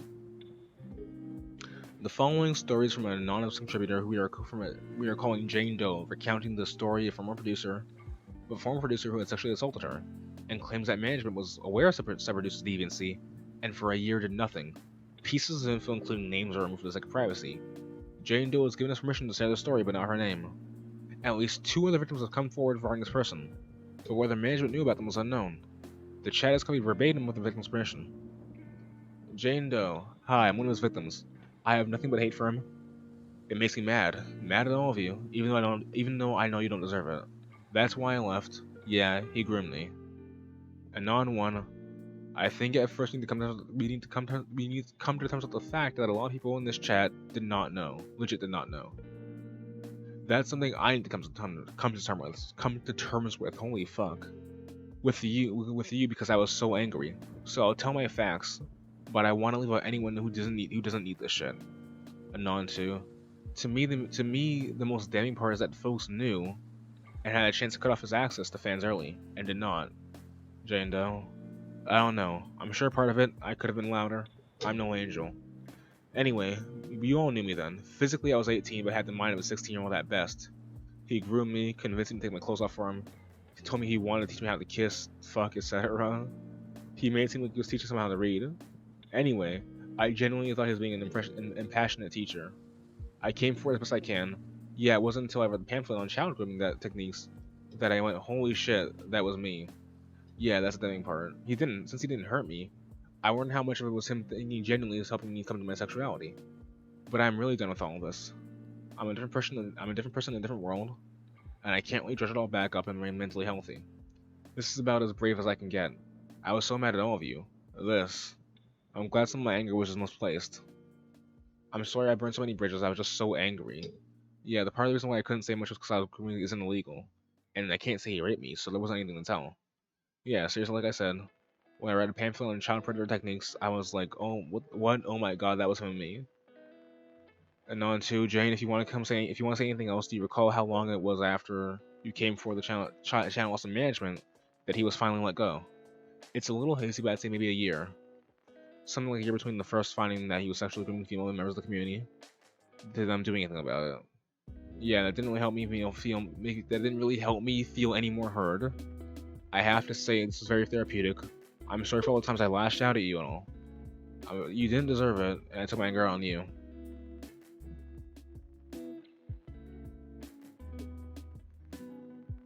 I'm not gonna touch that. I mean, it's like a 5-foot pole at this point, but I'm not gonna get any closer. I'm not gonna poke it. I'm gonna look at it. I'm gonna like hold the stick up. I'm not gonna touch it. I'm not touching that. It's a gun pointed at me. Finger on the trigger. I started off making fan art for Channel Awesome. All the video creators on the site were inspirational to me, and I wanted to provide some interesting input for them. For a while, I felt because I was part of the community, and a lot of the creators became closer to me as a result, and I gained a lot of friends because of it. I started to become hired and create title cards for many of the content. I also became overworked due to the sheer amount of commissions. This was on me, not any of the content creators. It was fun, and I even decided to try my hand at some of my own content. I was working full-time as an animator. From time to time I was on hiatus, and I would have more free time to create content. I decided to create a show based on video games with my own writing flair. And I honestly never expected to become part of Channel Awesome until Holly brought me aboard. Whom I later found out, I was the last one to be brought aboard before she was cut from the site altogether. So I owe her a lot of credit in me being part of it as a content creator. At the time, they were looking for content for the Thumbs website, which sort of became an afterthought. I didn't think there was a lot of attention given to the videos posted there. And I honestly think the site was overrun with almost too much content. That's curious, so they stacked the fucking team up and they dropped it. Huh. To the point where quantity mattered more than quality. Not that my work was quality, but I put as much effort into the show as possible. I almost feel like it wasn't worth the effort. Maker, aka Boop, was dying. Most of got no attention, and by the time they made the redesign, months and months they promised spotlights to other content creators outside the main big ones. I believe it topped the fourth wall featured for all months, and I decided to leave my own account. That's when the drama began to come about. That was a bar. I decided to leave my own account. That's when the drama was brought about. Yeah.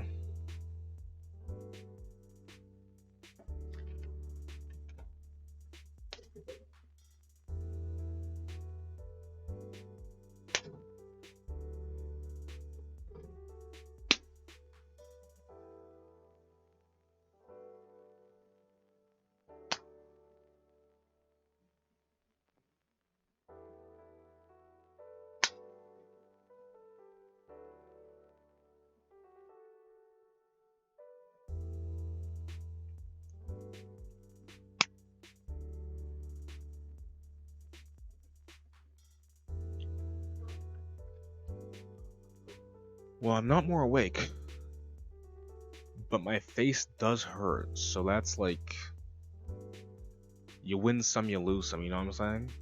Yeah. My face do be hurting though.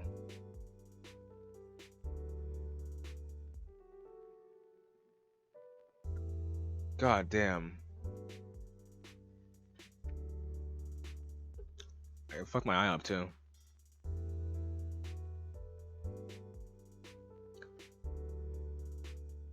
Oh, I mainly tried to avoid a lot of it, but it really depressed me to see how much Doug and Mike had truly seemed like they didn't care about anyone else on the platform. I honestly didn't expect them to give a lot of focus to others outside themselves. They had their own shows to worry about. But to make so many promises and just cut everyone off in an instant seemed like they were just dooming themselves. But they seem to have survived and focus a lot on nonsense that, in the long run, looks pretty bad from the outside's point of view. I think the biggest issue I had was how easily they use their fan base. I was going to fan it for free on my own free will, but then they made contests. The prizes were pretty underwhelming, and I thought it was monumentally unfair to others involved. But that was my opinion. Again, I was expecting others involved, but I don't expect much of an impact. I was just a fan at first, at my profession, and I wanted to join in the fun. And I guess I joined in at the wrong time. I am deeply saddened by the amount of harm and hate the site has given its creators, who were offering their time and money to put effort into helping someone else who, in my view, pretend to care about more than themselves. As a business person, I can understand the position. On another, business practice is a thing to handle with care. And by kicking people out who did do a good job with that seemed counterproductive. Ignoring warnings and making bad decisions just seemed to be going on non-stop. At any rate, that's just my 2 cents. I don't think I moved on from all of this, especially since my expertise is in a field I'm happy to have been in for at least the past decade. I still miss a lot of wonderful people that I got to meet face to face and talk to in a more personal and friendly manner. I wish them nothing but the best. Sometimes the only way to stop toxic behavior is to cut it out from our lives entirely and not offer any help. And soon enough, soon enough, they will realize what they've done. Iron Liz. Oh.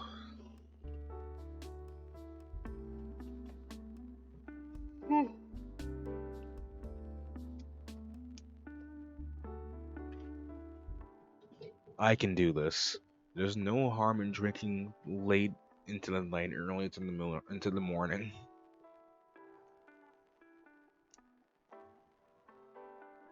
I was a producer on the site briefly when I was dating Linkara, but I was also a production assistant for Suburban Nights. I got to see some more shady behind-the-scenes stuff, as well as getting roped into being in the movie. As for the setup, higher-ups at the website were going everyone down to Chicago, but we lived in Minneapolis together. At the time, Linkara didn't have a vehicle and couldn't drive mine, so it was offered I drive them to Chicago to save CA some money and assist with production. There's 2 things I can recall from production, and it was being cold and hungry, as well as the phrase, "If you give him an inch, he'll take a mile." I was never paid, never reimbursed, and never even thanked for the work I did. Here's a few highlights. Almost immediately, the higher-ups, and by them I mean mostly Rob and Michaud, realized that they didn't have enough transportation. They rented 2 minivans to shuttle people around, but at first realized I needed to do multiple trips to get people from the hotel to the Walker's house to the parks. How did they not realize this?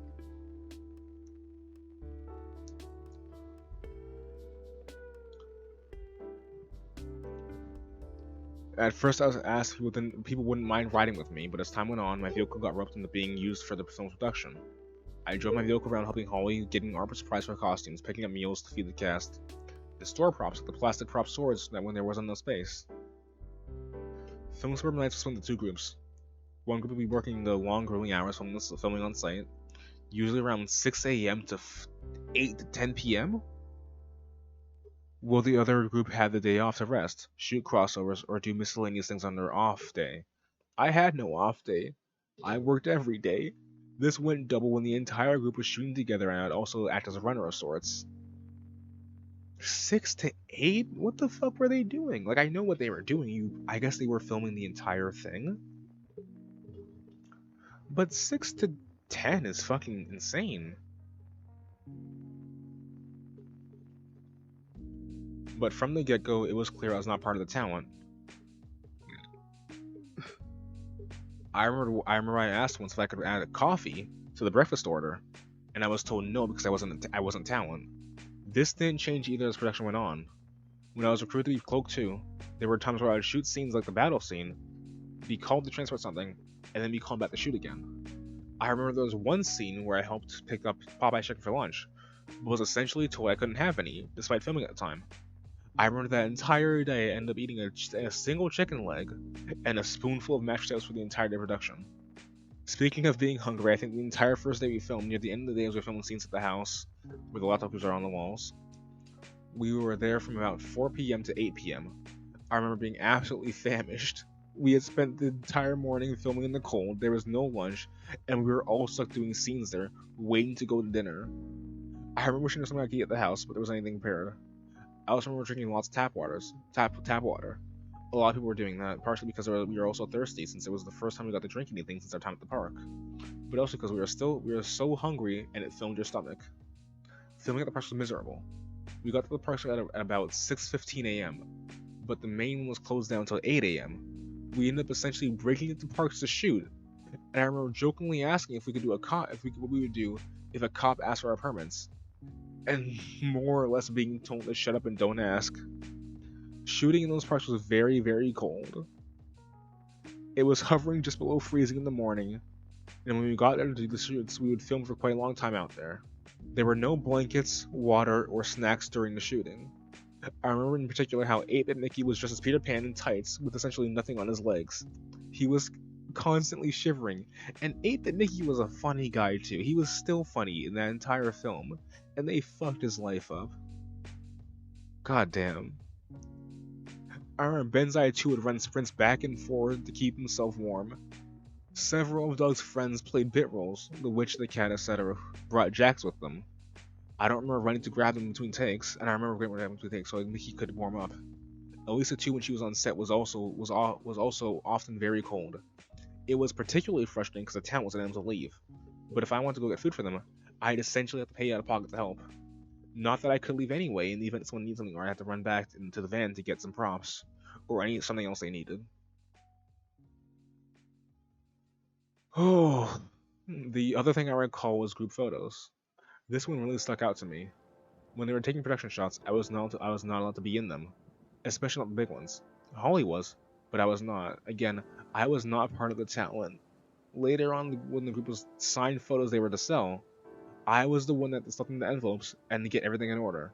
If I recall, there was about 500 of the photos, and I remember wondering if they would even credit me in the movie after everything I did. This was before I was Cloak 2. When everything was said and done, I wasn't even invited to the wrap party. I believe the last day of shooting was on Friday or a Saturday, sometime near the end of the week, and I made it to about 4 PM before I was so tired and hungry that I decided to throw in a towel. I finished up my filming and ran to McDonald's, then went back to the hotel to sleep. I ended up sleeping through the wrap party, and no one even came by to wake me. I don't know if anyone even mentioned me, but neither the Walkers nor Michelle even give me a thank you.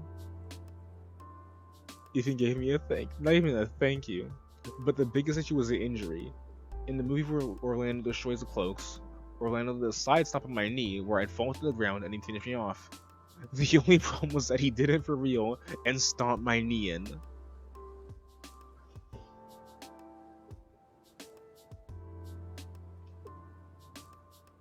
Orlando, why'd you do that?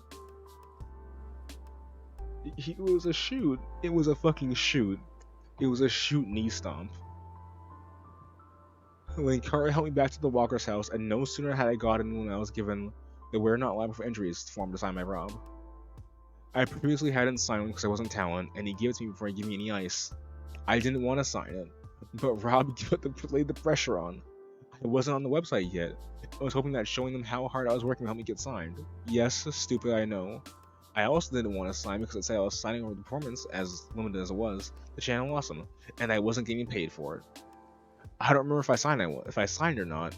I vaguely recall I did, but I do remember hobbling up the stairs to get ice for my knee. Fortunately, after a week or two, it got better, but I did have a fist-sized splotchy bruise after. In the end, I came out no better for the experience.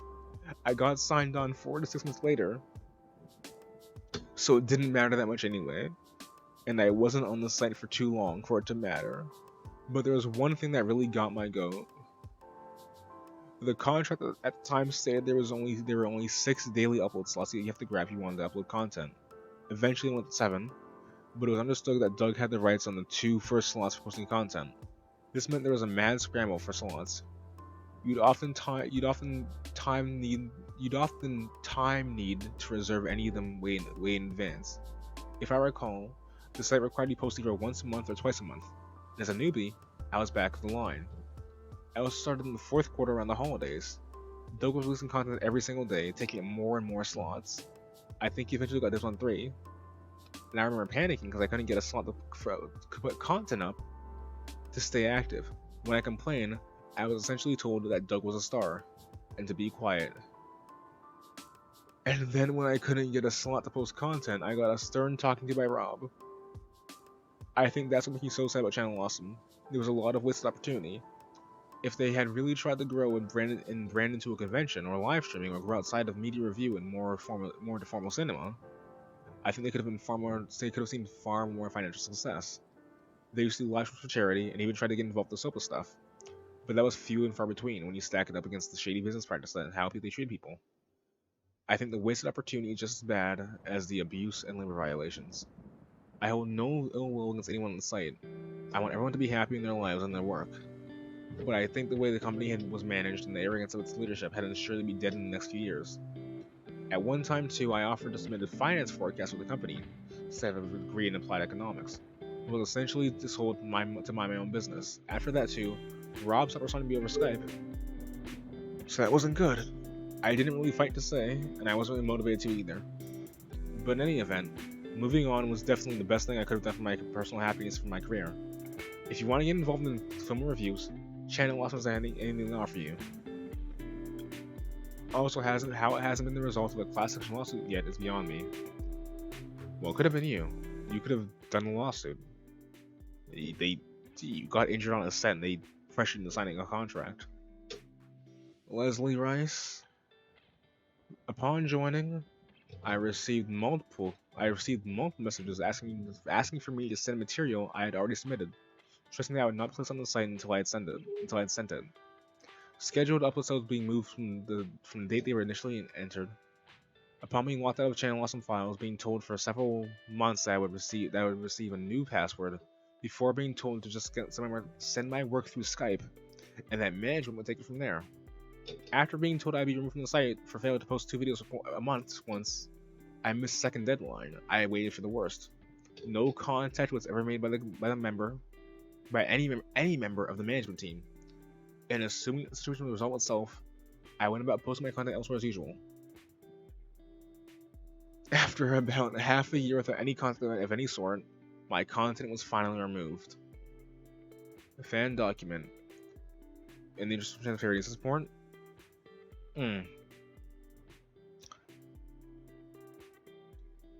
Yeah. So they can't in good faith. Okay, fair enough. Let me sober up to read this. And by sober up, I mean like up the amount of time before I get sober. You know, up the sober count, the sober timer. It's like a cooldown before you get the sober. I want to up the counter, up the timer. I can't get this goddamn bottle of alcohol open. Oh no. I need this. Yeah, that's what I need.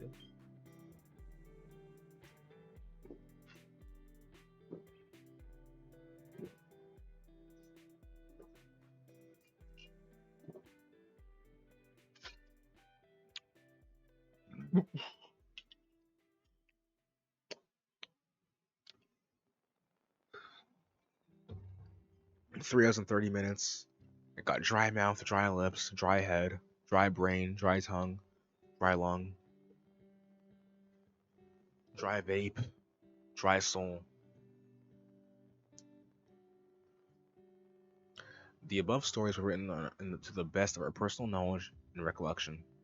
Our belief is that Channel Awesome CEO Mike Machota has not had the best interests of anyone but himself in the mind of management of the company, and that Doug Walker and Rob Walker have done little to show that they are concerned with the rest of the contributions that have been partnered contributors that have been partnered with Channel Awesome. While in many instances, one or all three of these parties may have been simply complicit in the many dealings, in other instances they have been directly involved with our mismanagement, and in some cases, egregious mistreatment. Our stories are many and varied from content creator to content creator, and yet many stories also mirror one's experiences. We believe that by making these statements in regards to Channel Awesome that we are largely doing something that we believe to be morally correct. And we hope that you have read what you have read above has been beneficial in your decisions to support any number of content creators. And above all else, we hope that you learn from our stories, and that you as a reader do not find yourself in situations similar to those that we have already experienced. It is not necessary for you to remain in a situation that makes you uncomfortable, simply so you can produce entertainment or other kinds of media. We thank you for the time it has taken you to read our stories. We wish you the best in all your future endeavors. Thank you. I wish the best for myself too. I think I'm a pretty good person. And I would like to announce that I've been signed to Channel Awesome. Yes, that's right. If you go there right now, you can see my name on there. That's a lie. But it would be pretty cool.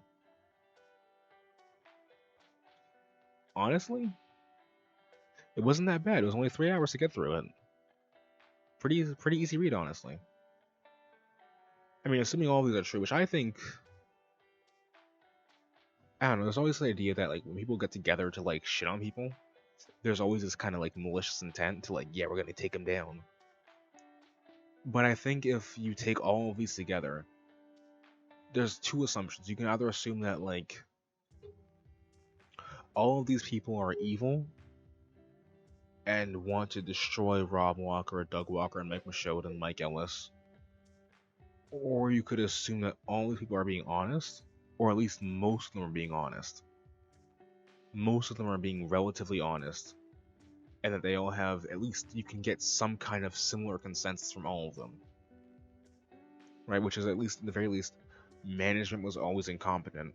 Whether management was entirely malicious, that's up in the air. But incompetent is at least the one thing you can get from this, from basically every fucking single, like,